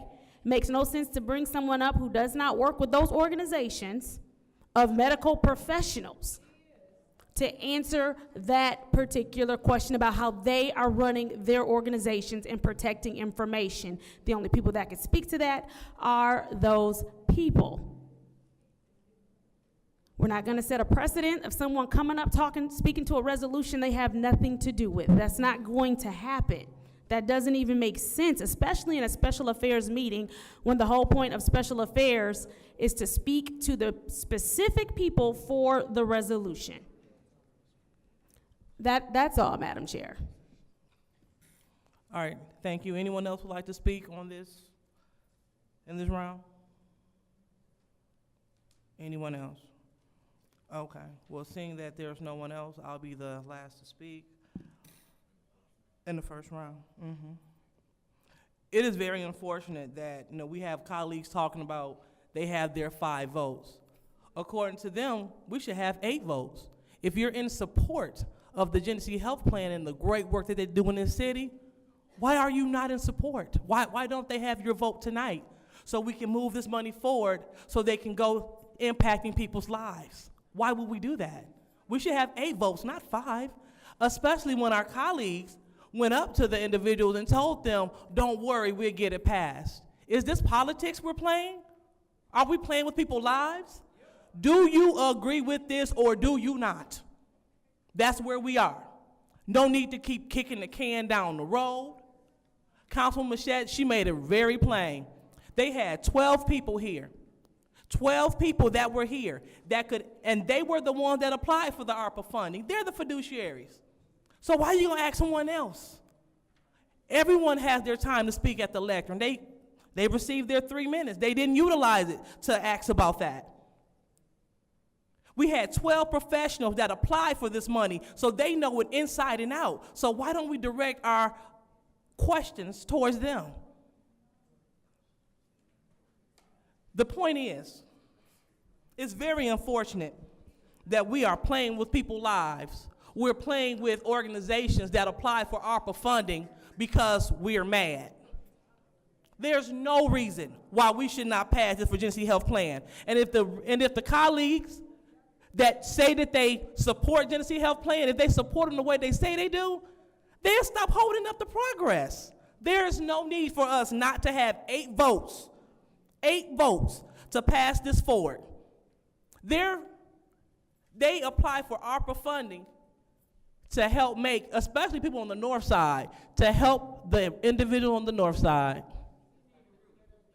It's very, very unfortunate.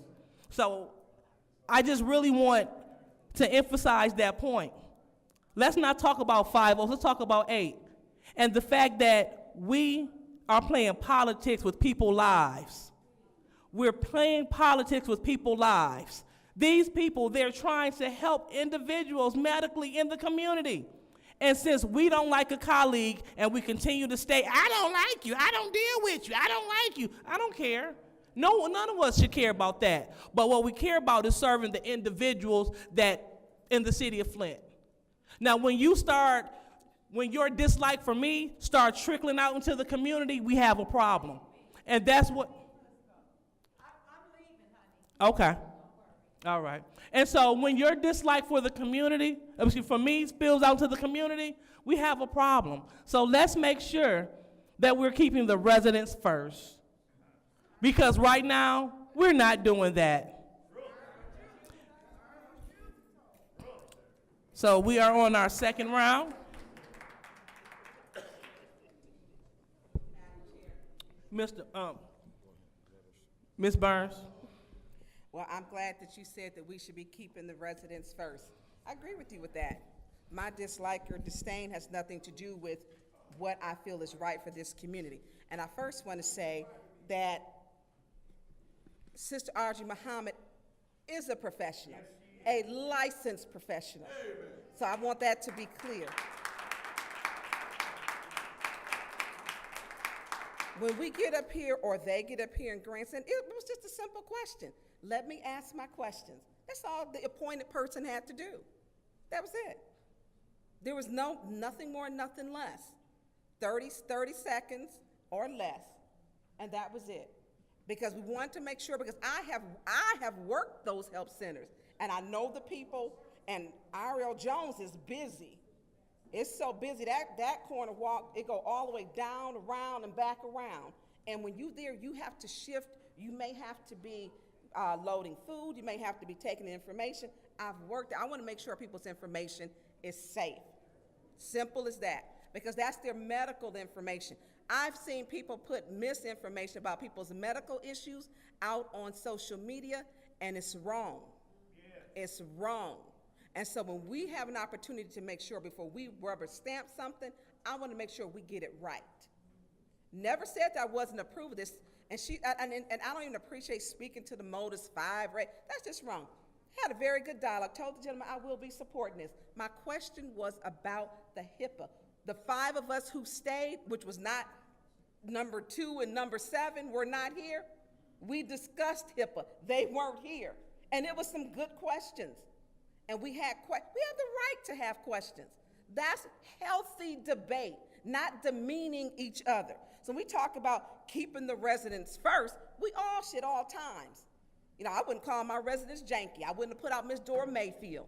I would have made sure I voted for the Mitchell boys, because I make sure I put the residents first. What is your point? I put the residents This is first. past history. We need to be speaking about the resolution now. Excuse me, that's improper. Ms. That's Burns, improper. Ms. She talking about Burns, keeping the community Ms. Burns, you are not being germane, and You are being brought to order. You brought up, Madam Chair, keeping the community first. So you had to segue. Did you not say that? Did you not say keeping the community first? Regarding resolution, regarding resolution 240073, I And you did. did not stay on task, so therefore you allowed it while you were talking, so therefore mine should be allowed. You went way off topic. Ms. Burns, you're being Way brought off. to order. This is Let's my stay on time. track. Thank you. You're on my time. How you gonna say about my time being brought to order? This is my time, not yours. You see that clock? Tanya Burns' time. So we talk about keeping this community. They can't stand to take it. They can't. Keeping the community first. They demeaned and said Sister Audrey Muhammad, I guess she wasn't a professional. That's just unclear. The dialogue she had, and then afterwards when I spoke with the professionals, it was other information that the colleagues who weren't here, that should have been here, because one of the 5 should have been here to get that information. Y'all wasn't here. You got up and left. You grabbed your backpack and was gone. You were gone. So I don't want people to say I'm not in support of that. I absolutely support those. Not only do I support them, I have given my time to volunteer at Asbury before, at Greater Holy Temple, and at Bethel. So I'm not just talking the talk, I'm walking the walk, and I know what it takes when the people are there. Big difference, big difference. So when you talk about we should all, no one's saying we don't support that. That's not, when we stayed to do the work, everyone said we supported that. Everybody. Only issue was, are we making sure that information isn't being sold? Because people will sell your information. They will sell your cell phone number. They will put your information out there. It'll get out there, and you can't get it back once it's out there. And so that's what we were doing. But since you weren't here, number 2 and number 7, you wouldn't know that because you were absent. You weren't here. We stayed to finish the work to make sure our community, their private information would be kept safe, that HIPAA was going to be followed, and we had a right to do that. Amen. So you're not going to shame me into doing what I know is to be right. You're not going to do that. You weren't here. You left, as you often leave. You were gone. We stayed. You didn't stay. You're the president of the city council. You should have stayed to make sure you helped to finish the work, then you would know why I may have needed to ask those questions to Sister Audrey Muhammad, because she was here. You left. You were the president. You jetted. So I'm going to make sure I do my part. And I'm not going to allow you to demean me, and it should be all. It should be all. But what you should have did was allow me, and Candace should have allowed me to ask that question. It was 30 seconds. She is a medical professional. She isn't somebody up off the street that just saying, hey, I don't know what I'm doing. That's not what that was. And it was an agreement when I went out there and talked. But y'all so busy trying to be right and make everybody wrong, and this is where we are. This is on y'all, not on us that stayed, the 5 that did the work.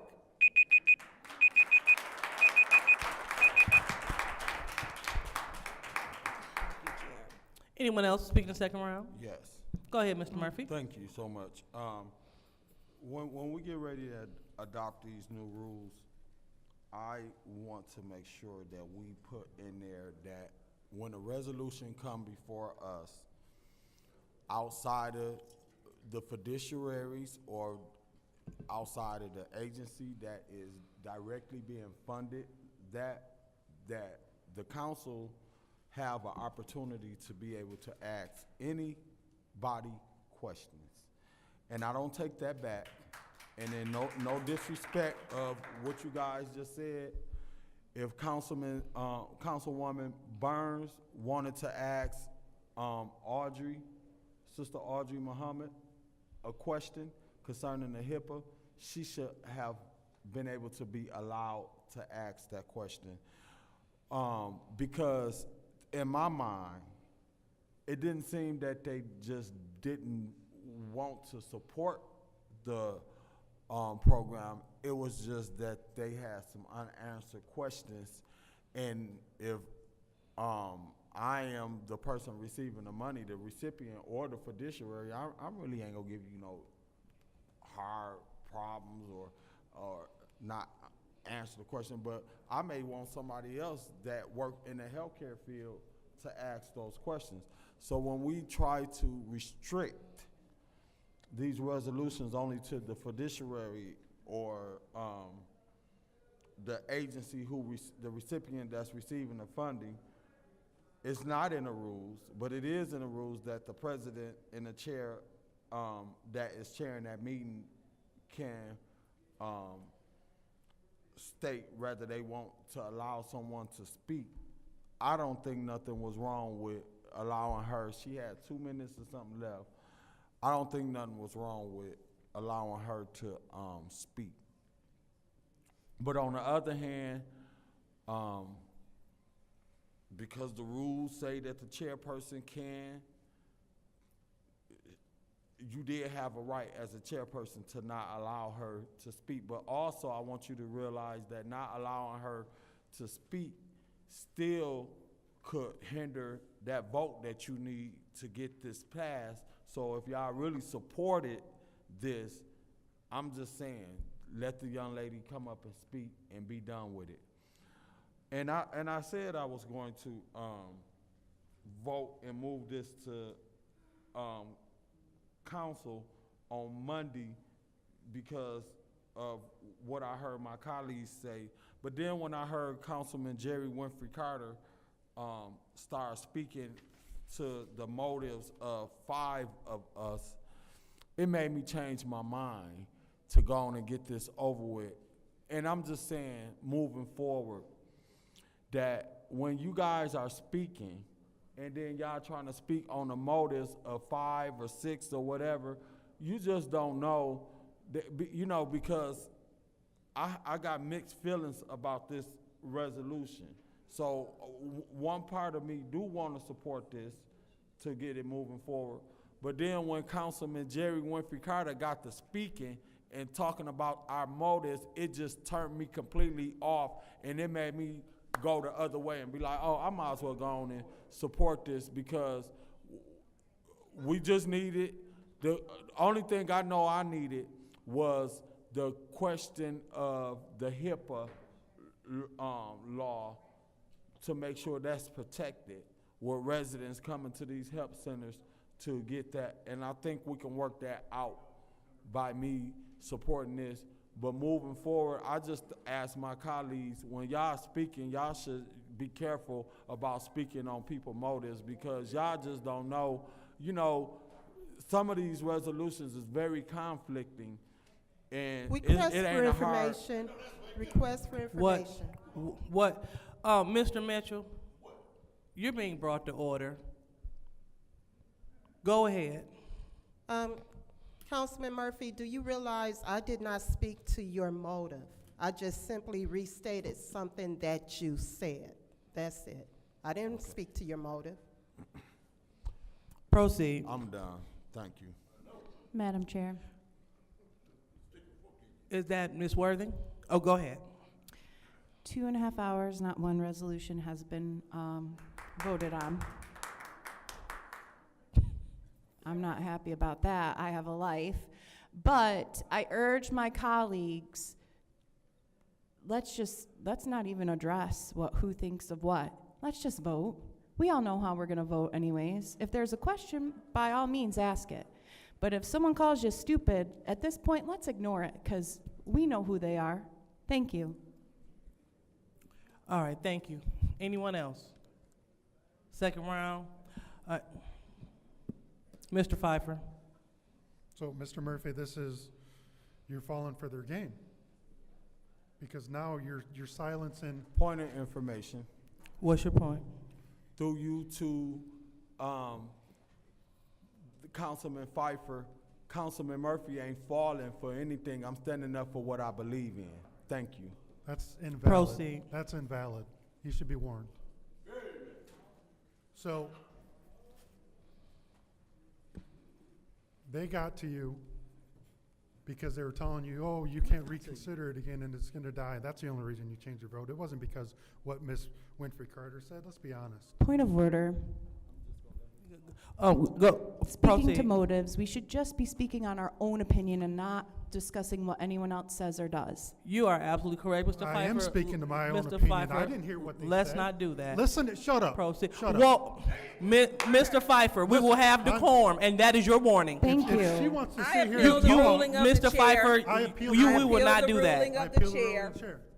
Oh, that's fine. She was talking to him. No one's talking to missed you. that 1 part. second. Talking to So, me so first. you appeal? No, Yes. Okay. Is there a second? I second that. Okay. So there is an appeal for Mr. Pfeiffer's first warning. All right. For telling Councilman Worthing to shut up and putting his hand up in her face. Wow.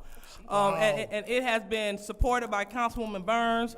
According to, I will be the first to state what's happening. Councilman Pfeiffer is receiving a warning for violating council rules and also charter of decorum. Go ahead, Mr. Pfeiffer. You know, the double standard, because she didn't get a warning for sitting here opening her damn mouth the whole time that I'm talking. You didn't give her a warning, but when I speak up because my microphone's on, I get the warning. So, you know what? You can take your warning and shove it. I don't give a shit. Mr. Pfeiffer, that's your second warning. Okay, whatever. That's fine. Appeal the ruling of the chair. Yeah, you can't stack appeals. Proceed. It's the double standard. When they got their 5 votes and they won't throw out or discipline their own people that are on their 5 votes, this is what happens. Because she's straight up here flapping her gums and she don't get a damn thing. You don't say, to Mr. Mays' point, you don't say a mumbling word. But because I'm not going to vote part of the 5, I'm disposable. This is unprecedented. This is unprecedented.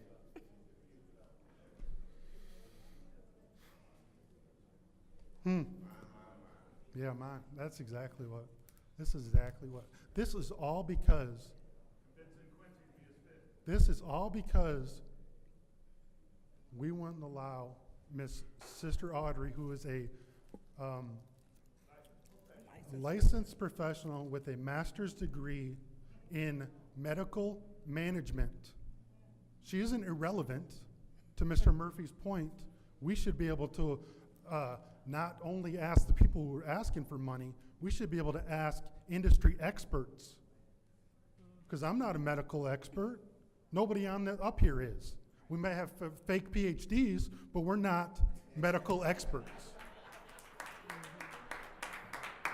So when we have somebody in the audience, a respected member of the medical community that lives in our ward, or that lives in the community, that wants to give an opinion on something that's relevant, and we say that they're not relevant, what are we doing up here? What are we doing up here?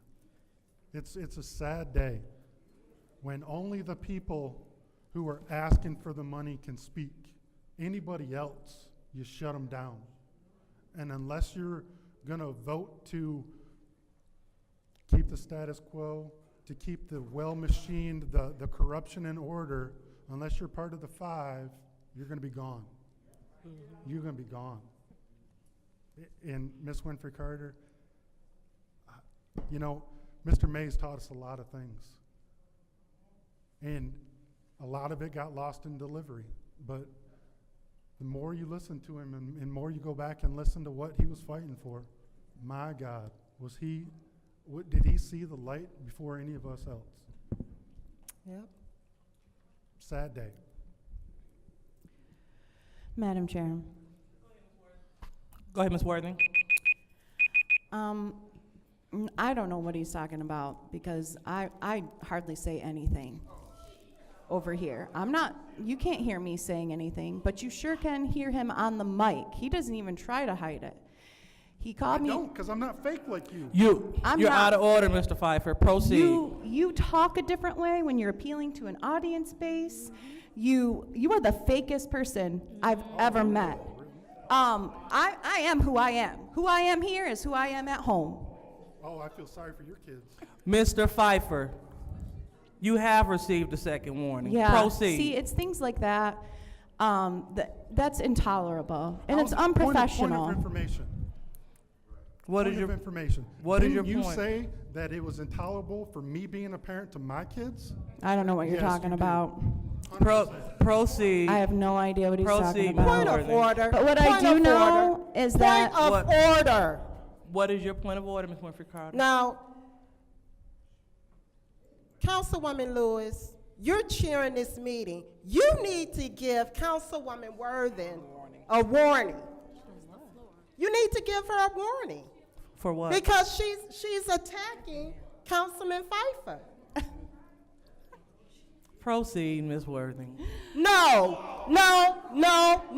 Give her a warning. Oh my. Proceed, There's Ms. a Worthing. double standard up here. Give her a warning. Oh, but that's your girl. You're not going to give her a warning. She identifies with Councilwoman Worthen. Ms. You know Winfrey what? Carter, you're out of order. Proceed, Ms. Call Worthing. me out of order. I appeal the ruling of the chair.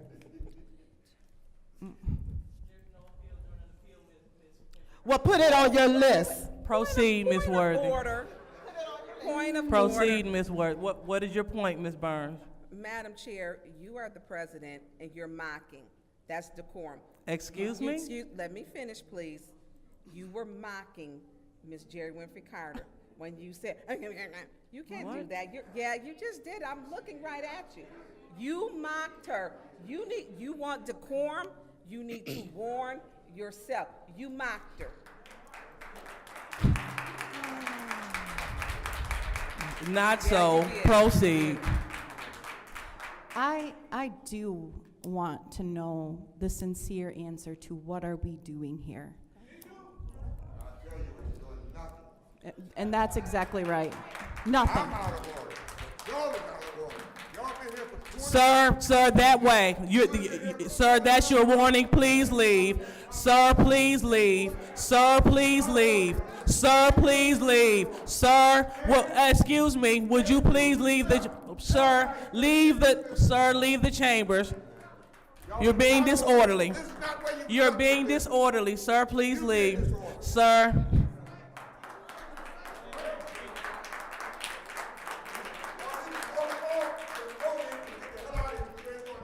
This again, this is not a chamber of chaos.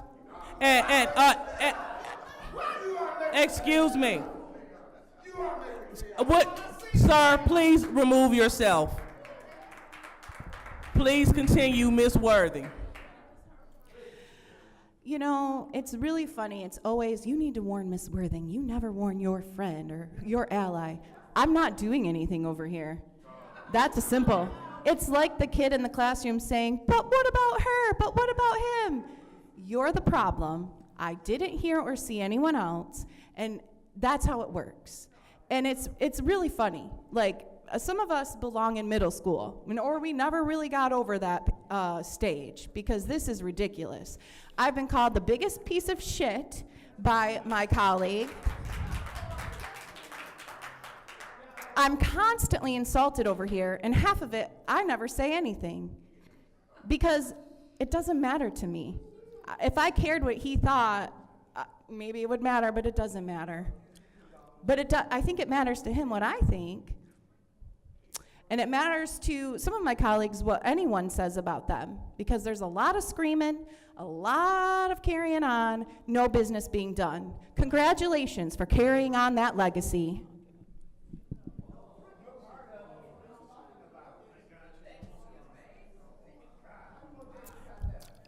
Anyone else? Is that your time? So the council will stand at ease until this meeting is adjourned.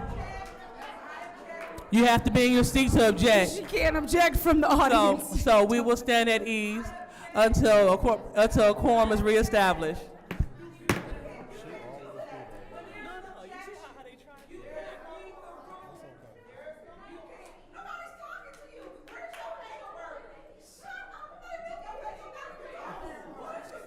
Excuse me.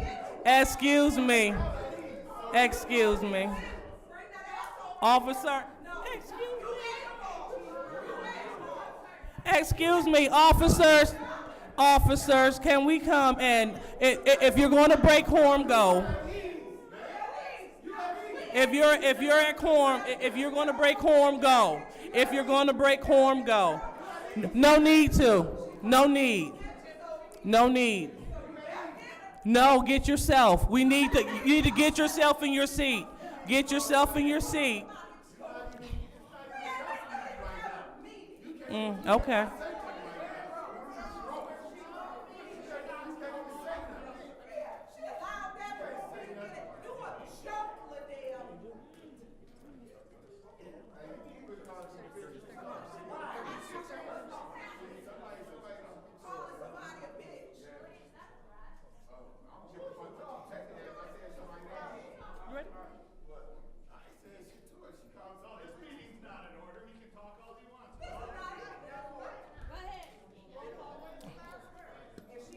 All right, the time is now 8:13, and this meeting is now being brought back to order. Roll call, Madam Clerk.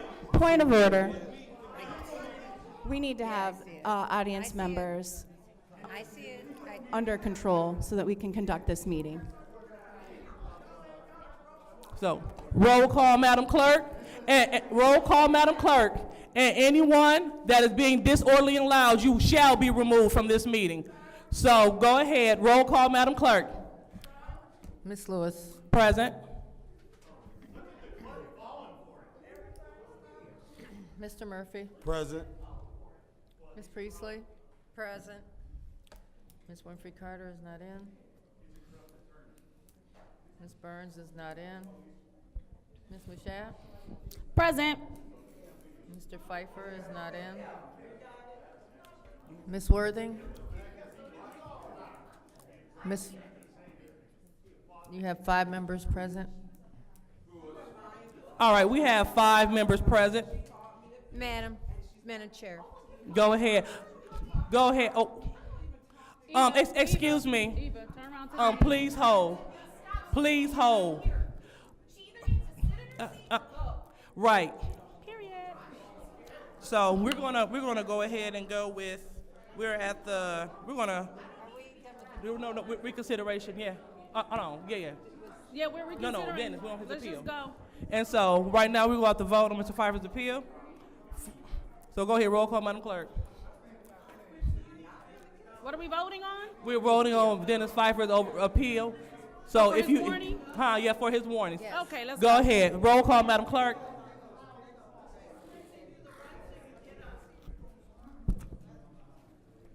Ms. Winfrey Carter is not in.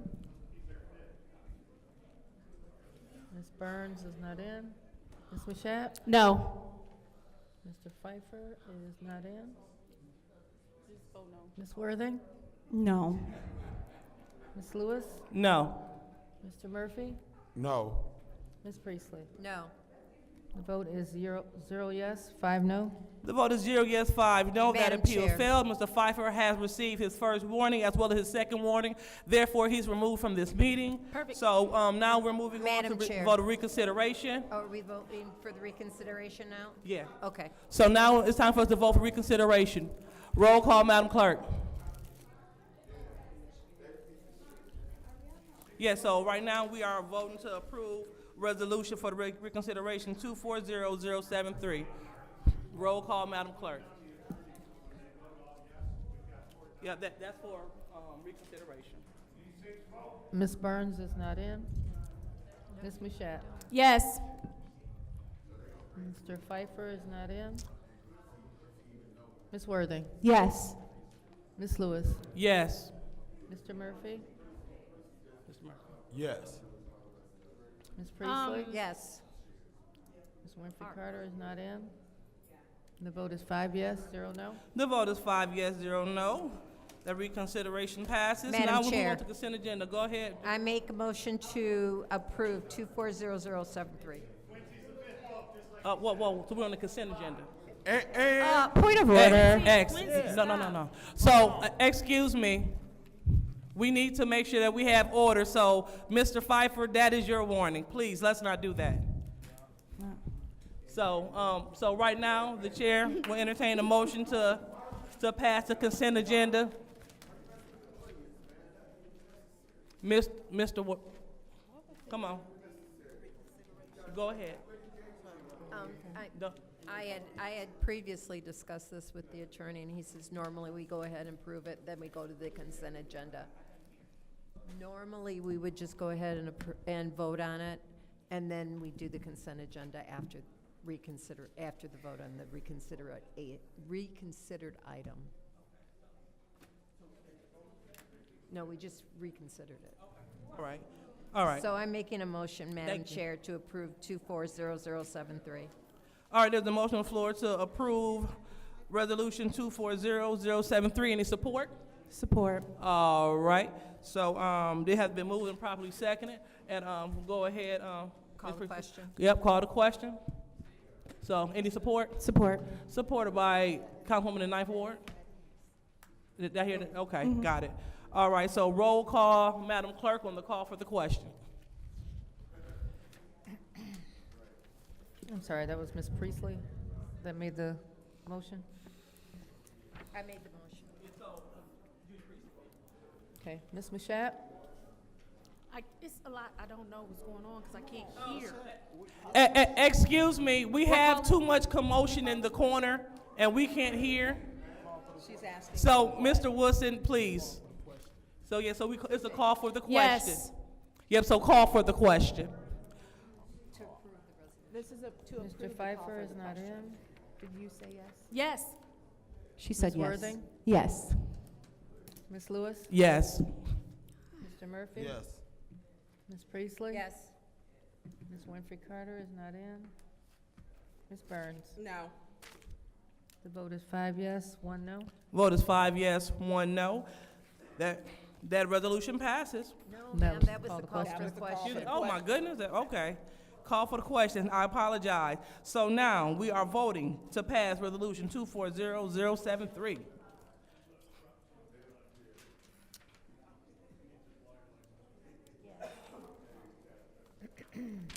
Mr. Pfeiffer is not in. Ms. Worthing? Yes. Ms. Lewis? Yes. Mr. Murphy? Yes. Ms. Priestley? Yes. Ms. Winfrey Carter is not in. Ms. Burns is not in. Ms. Mashat? Yes. The vote is 5 yes, 0 no. Vote is 5 yes, 0 no. Madam Chair. Councilman in the Not me. Me? I know we 9th sound Ward. I'm sorry. the same. I'll just raise my hand every time. I move to the consent agenda with any Support. separations. All right, support. Madam Chair. Go ahead, Ms. Priestley. Yes, I would like to separate 240093 and 240079. You said 79 and 93? Yes, ma'am. 93 and 79.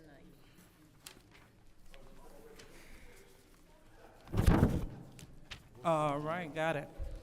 That's the one that's missing, that's upside down. All right, any more? Point of order. Madam What- Chair. what It's is- still loud over here. Okay, so we're still, excuse me, Councilwoman in the 5th Ward who's supposed to be in her elected seat, we hear you. So let's not, Point of order, point of so order. we hear you. You pay attention to what's going on up here. That is your warning, audience member. I'm not in this meeting. I know that you're in the audience, so now you're removed. I did. I'm talking to you. And so therefore, you will be leaving this meeting. Point of order. That's your second warning. That is your I second appeal the warning. ruling of You- the chair. No, Point of order. there- Madam there Chair, you go. Madam Chair, you I'm sorry. cannot- Point of We order. will have order. Point Ms. of Winfrey Carter. order. Go ahead. Thank As you. she makes her way out the Point- chambers. Madam- Proceed. Madam Chair, Yes. point of order. What's your point? You're still going on when I call point of order. What's your point? Let me finish. You'd have to close your mouth, Madam Chair. You're still engaging afterwards. Still engaging. She's not in the meeting, Madam Chair, and you are antagonizing Ms. her. Burns, she's by an saying- audience member. Let me finish. That's there's- an improper point of I'm order. not done yet, so you wouldn't know if it's improper if I'm not done. You have to allow Proceed. me to complete my train of thought. Thank you. So what I'm stating to you, Madam Chair, is number one, if she is in her seat, that is not your place to call the council member in Fifth Ward that's out of her seat. Y'all need to stop that garbage. Stop that. She's got her coat on. She's not in the meeting. You calling her because she's not in this meeting has no relevance. You were wrong for antagonizing her. You're bullying her. You are. Okay. She's got her coat on. Okay, thank you, Ms. Burns. And that is your second warning for improperly using a point of order. You know what? I don't So, get no. thank you, Ms. Burns. You are removed from this meeting as You know well. what? And you know what, Liddell? No, it's Madam Chair today. No, it's Liddell No. Janky Lewis is who it Okay. is. Proceed, That's who Ms. it Burns. is. Proceed. You know, I need to be removed because my attorney, by the police, please. I need a police escort out because I'm not gonna play with you. And I can tell you what. You know who he is. He'll be getting the call. Let me call him now. I need a police escort. Are you removing me from this meeting illegally because I used the point of order properly? Are you removing me? That's the second time Are you that removed? I need to be improperly removed used from a my point of seat order. with the police then. Sounds like you're trying to sue the city. Sounds like you need to be quiet. Sounds like I can talk if I want to. Miss- If you want to Miss- stop me, Miss- you are Miss free to Burns, try. Ms. Burns. Come on. I didn't tell you Ms. to stop Burns. talking. You told me to Order, stop. You did. I didn't tell you order. this. Councilman She over here Shedd and Ms. talking to me. Burns. Order in the chambers. Ms. Burns, you have been asked to leave. And I've You're, asked you're for a being police argumentative escort, with colleagues. And I've asked for a police escort because if you are We will removing take a me 5-minute from my recess seat, without if you are objection. removing me from my seat, I want a police escort. Are you on with them? Tell him they removing me like we said. Now you think I'm playing? Oh, and it won't be Lento law, okay? This time, so you understand that one. You need to, if I'm being removed, because I'm not leaving my elected seat for her. Councilwoman Burns, you are being disorderly, and according to disorderly person's city code subsection, I need to be removed. any from my person that attorney. persists in disrupting this meeting. I object No, if you're yeah, going we at 5-minute ease, break. and I'm in my seat.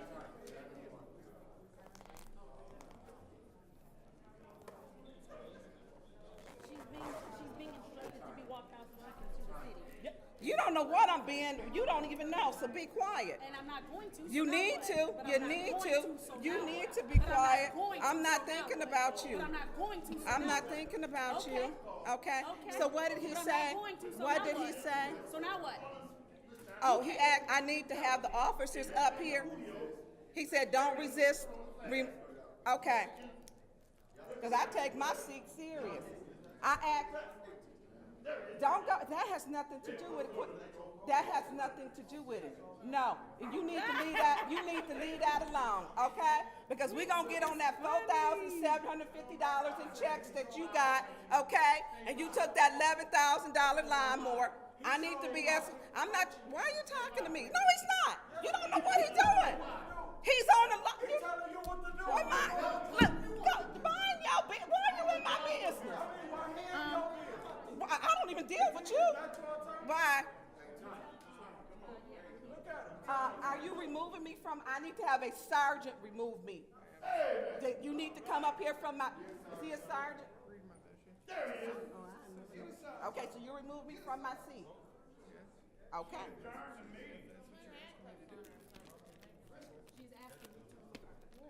You are removing me. Because you're asking. Nobody's talking to you. Mind your business. You need to be quiet. Okay. No one's talking to you. Thank you. Okay. Quincy, shut up with that stolen line. Go sit. Go.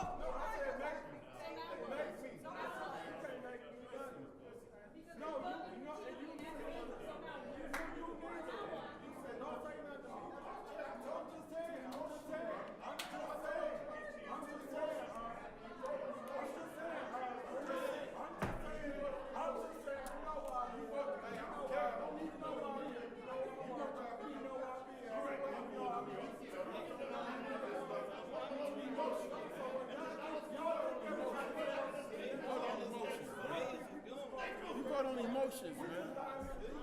No, you not. No, you not, man. No, you not. No, you're not. You're doing somebody else's business. You voted for that one thing, man, just because of emotions. Candace, don't you even say nothing. Don't you even say nothing. No. Hey. I'll judge both of you. I'll judge both of y'all. No, you're a political figure. You gotta find a man to address. I'm gonna address you. No, you won't. I'm gonna address you. You won't. I'm gonna address him. I'm gonna address both of y'all. Yeah, I know we want to address any men. We know you ain't got hands. We know why you want to address men. You a huge disappointment, man. You, Quincy, y'all two, man. I thought y'all would Address be a man. independent thinkers. I thought you had more. Hey, I thought you would be independent thinkers. Okay, let's go. You just said that you don't vote for something because somebody said something about you. That's emotional as hell, bro. Okay, that's emotional as hell. That's emotional as hell, man.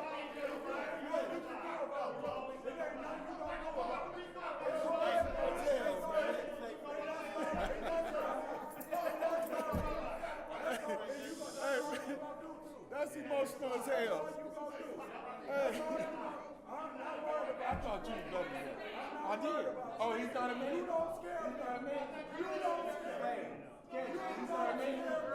He's not a man? You don't scare him. You gonna do about it. But someone told you I thought you was an independent thinker. Candy, I thought you was an independent thinker. It ain't nothing you gonna do about it. For real. I thought you and Quincy was independent thinkers. So I thought they was independent thinkers. I thought they was independent thinkers, man. For real. I mean, dang.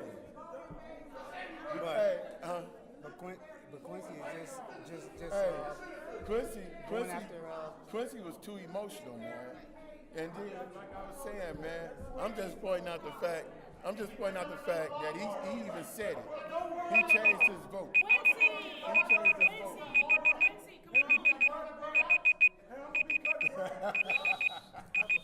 They back in session. All righty. The time is now 8:29, and this meeting is being brought back to order. Roll call, Madam Clerk. Ms. Lewis? Present. Mr. Murphy? Present. Ms. Priestley? Present. Jeffrey Carter is not in. Tanya Burns is not in. Ms. Machette? Present. Mr. Pfeiffer? Not in. Ms. Werby?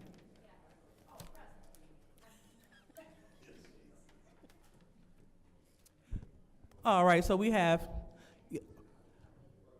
five. How many people we have present, Madam Clerk? 5 members present. All right. So we have 5 members present. So we are currently on the consent agenda, and we had 2 separations. Right. All right. Any more? All right. So seeing none, we're going to go ahead and vote to pass the consent agenda, which includes everything with the exception of resolutions 240079 and resolution 240093. Order. Go ahead. I had heard earlier 240071. Was it one or not? It was What not. page is that on? It's not on the, it's. Oh, that's okay. the one that's All right, thank you. Okay. And Mr. Murphy? 240109, the appointment of the Mass Transportation Authority Board, Candace Machette. Okay. All right. All righty. So it will include everything besides those 3, okay?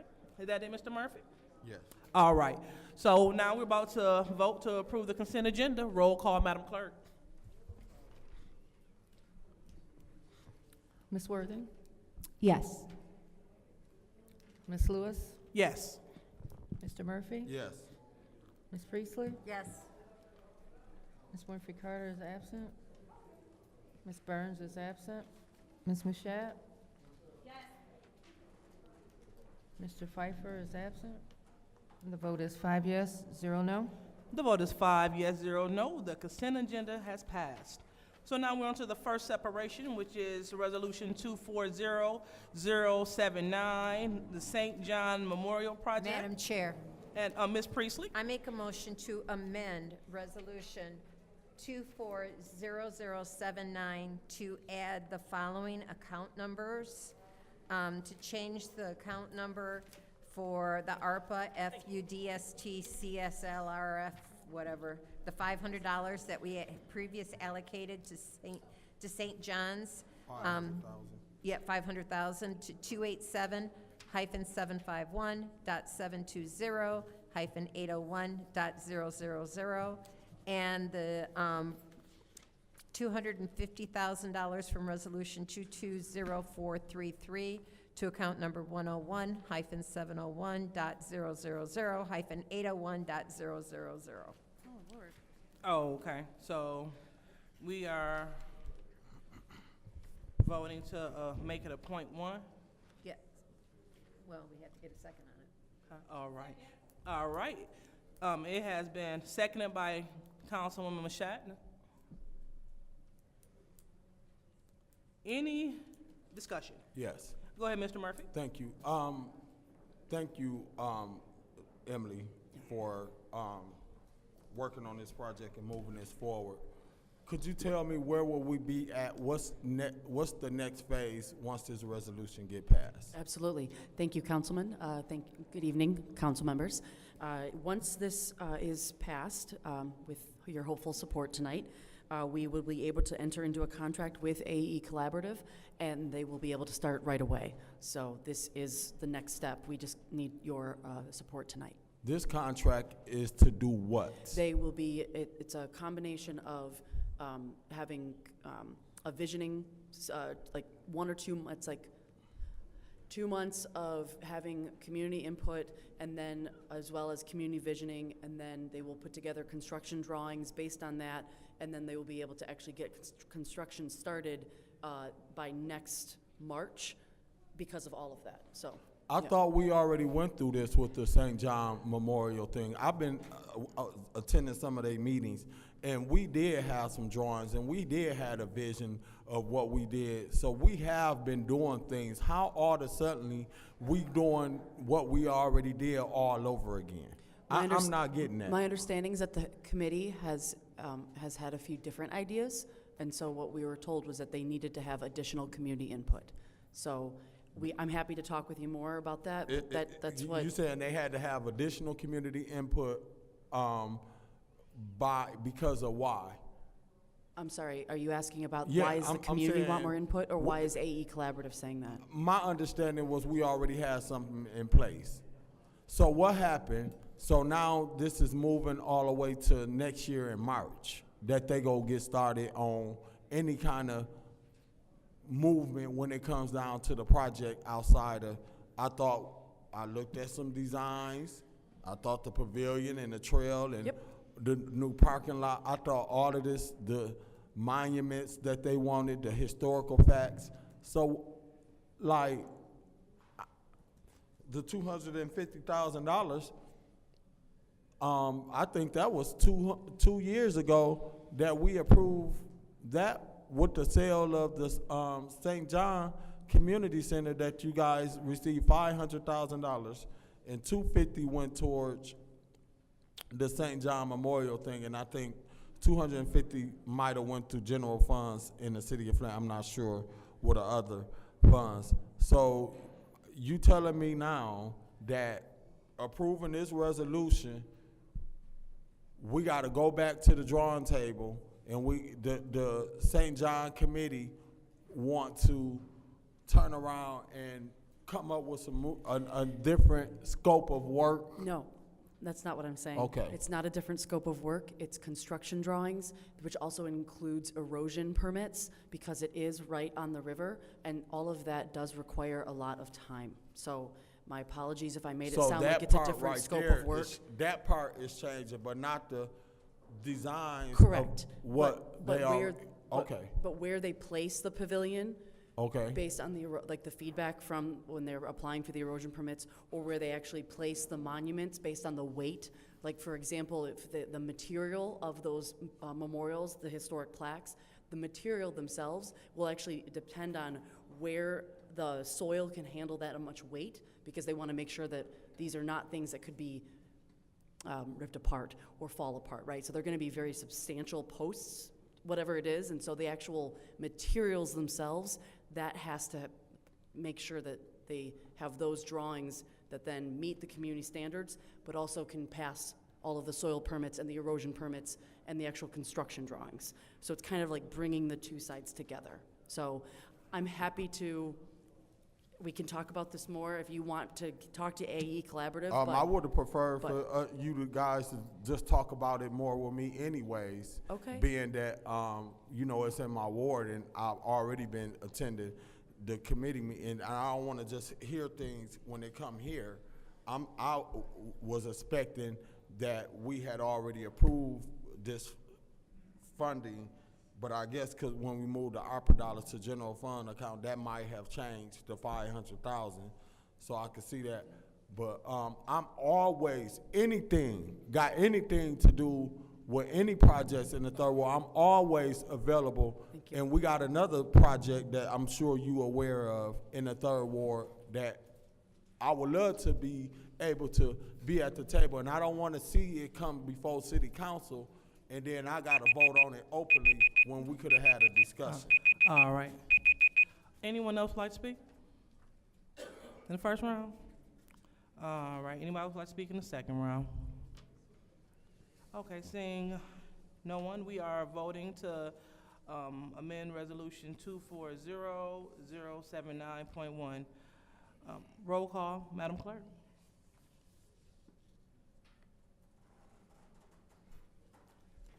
Ms. Lewis. Yes. Mr. Murphy. Yes. Ms. Priestley. Yes.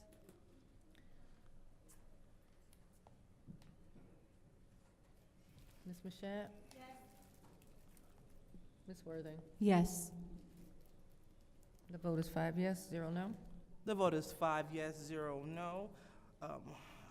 Your resolution 240079 has been changed to a .1. So now we are looking for a motion. Madam Chair. Go ahead, Ms. I Priestley. make a motion to approve 240079.1. Any support? Supported by the councilwoman in the 7th Ward. Any debate? First round? Any debate in the second round? All right, roll call, Madam Clerk. Mr. Murphy. Yes. Ms. Priestley. Yes. Ms. Mashat. Ms. Worthing. Yes. Ms. Lewis. Yes. The vote is 5 yes, 0 no. The vote is 5 yes, 0 no. Resolution 240079.1 has passed. Now we're on to resolution 240093. Madam Chair. Ms. Priestley? I make a motion to postpone indefinitely 240093. All right, this motion on the floor to postpone indefinitely resolution 240093. Any support? Supported by the councilwoman in the Madam 7th Chair. Ward. Go ahead, Ms. Priestley. Yes, this is a request from the administration because this has to come as a form of an ordinance and not a resolution. Gotcha. Oh, okay. All right. So, thank you. Anyone else would like to speak? First round. Anyone else like to speak in the second round? All right. So, seeing none, we are at resolution 240093 to postpone indefinitely per the advisement of administration. Roll call, Madam Clerk. Ms. Priestley. Yes. Ms. Mashat. Ms. Worthing. Yes. Ms. Lewis. Yes. Mr. Murphy. Yes. The vote is 5 yes, 0 no. The vote is 5 yes, 0 no. That resolution has been dropped indefinitely. Now, Mr. Murphy, what's the place? I would like to make a motion to move appointment 240109 back to committee. All right, there is a motion to move resolution What committee? 24. I think it's government ops. ain't it? Government ops? Yep. Yeah. Yep. So there's a motion on the floor to move resolution 240109 to the government ops committee. Any support? RL.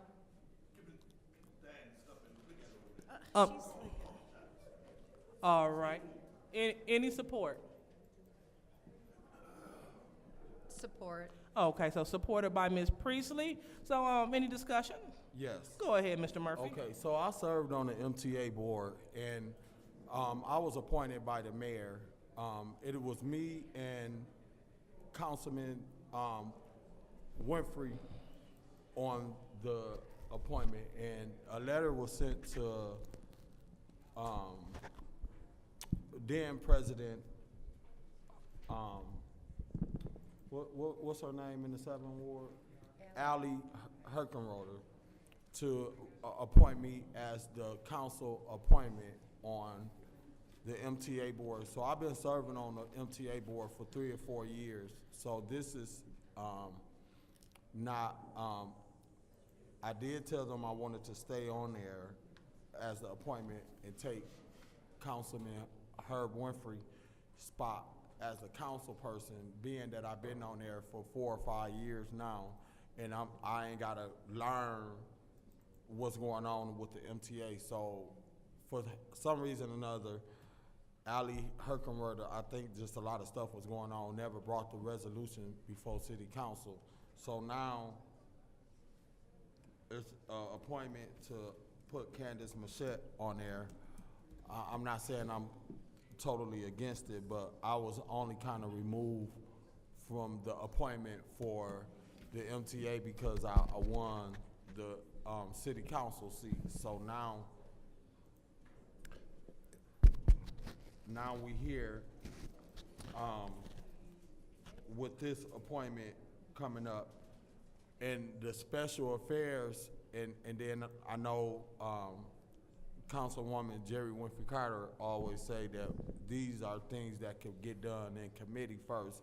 I don't see why it's urgent to bring an appointment for the MTA to a special city council meeting without vetting it through committee first.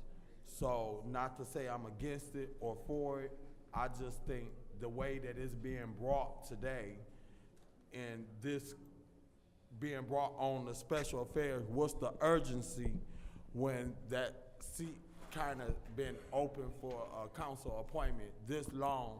So I don't see an urgency to bring it before city council special council meeting today without vetting it through the committee. So I won't be supporting it today. Not saying I won't support it in the near future, but I think it should go through committee first. All right. Anyone else like to speak? Anyone else like to speak? Madam Chair, Okay. I'm not sure what needs to be vetted. I'm on the council. You all have seen my resume. The vetting process is normally for people that we are not familiar with their works and what they've done. So I'm not sure why this needs to go through any committee to be vetted. There's nothing to vet. I'm literally a council member already.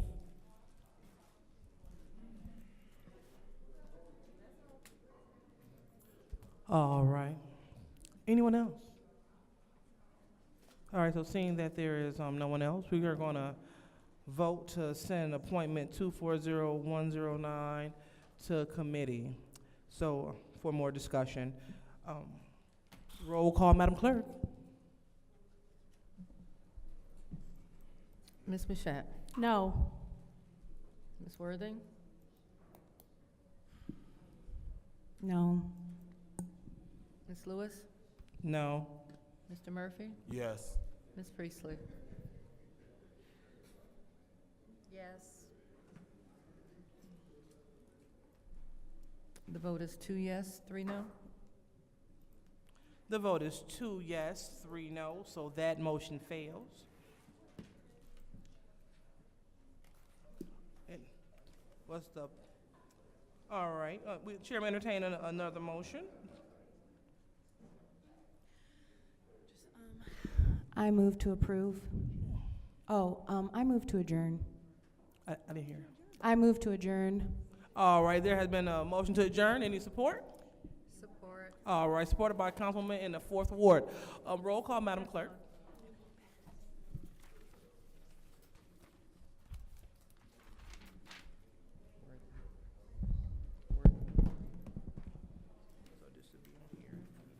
Ms. Worthing? Ms. Worthing? Yes. Miss, Yes. Mr. Murphy, Yes. Miss Priestley, Yes. Miss Mashat,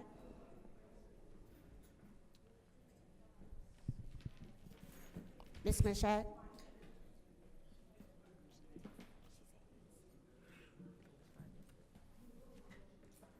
5 yes, 0 no. All right, so it's 5 yes, 0 no. This is 8:47. The city council meeting has now adjourned. Thank you.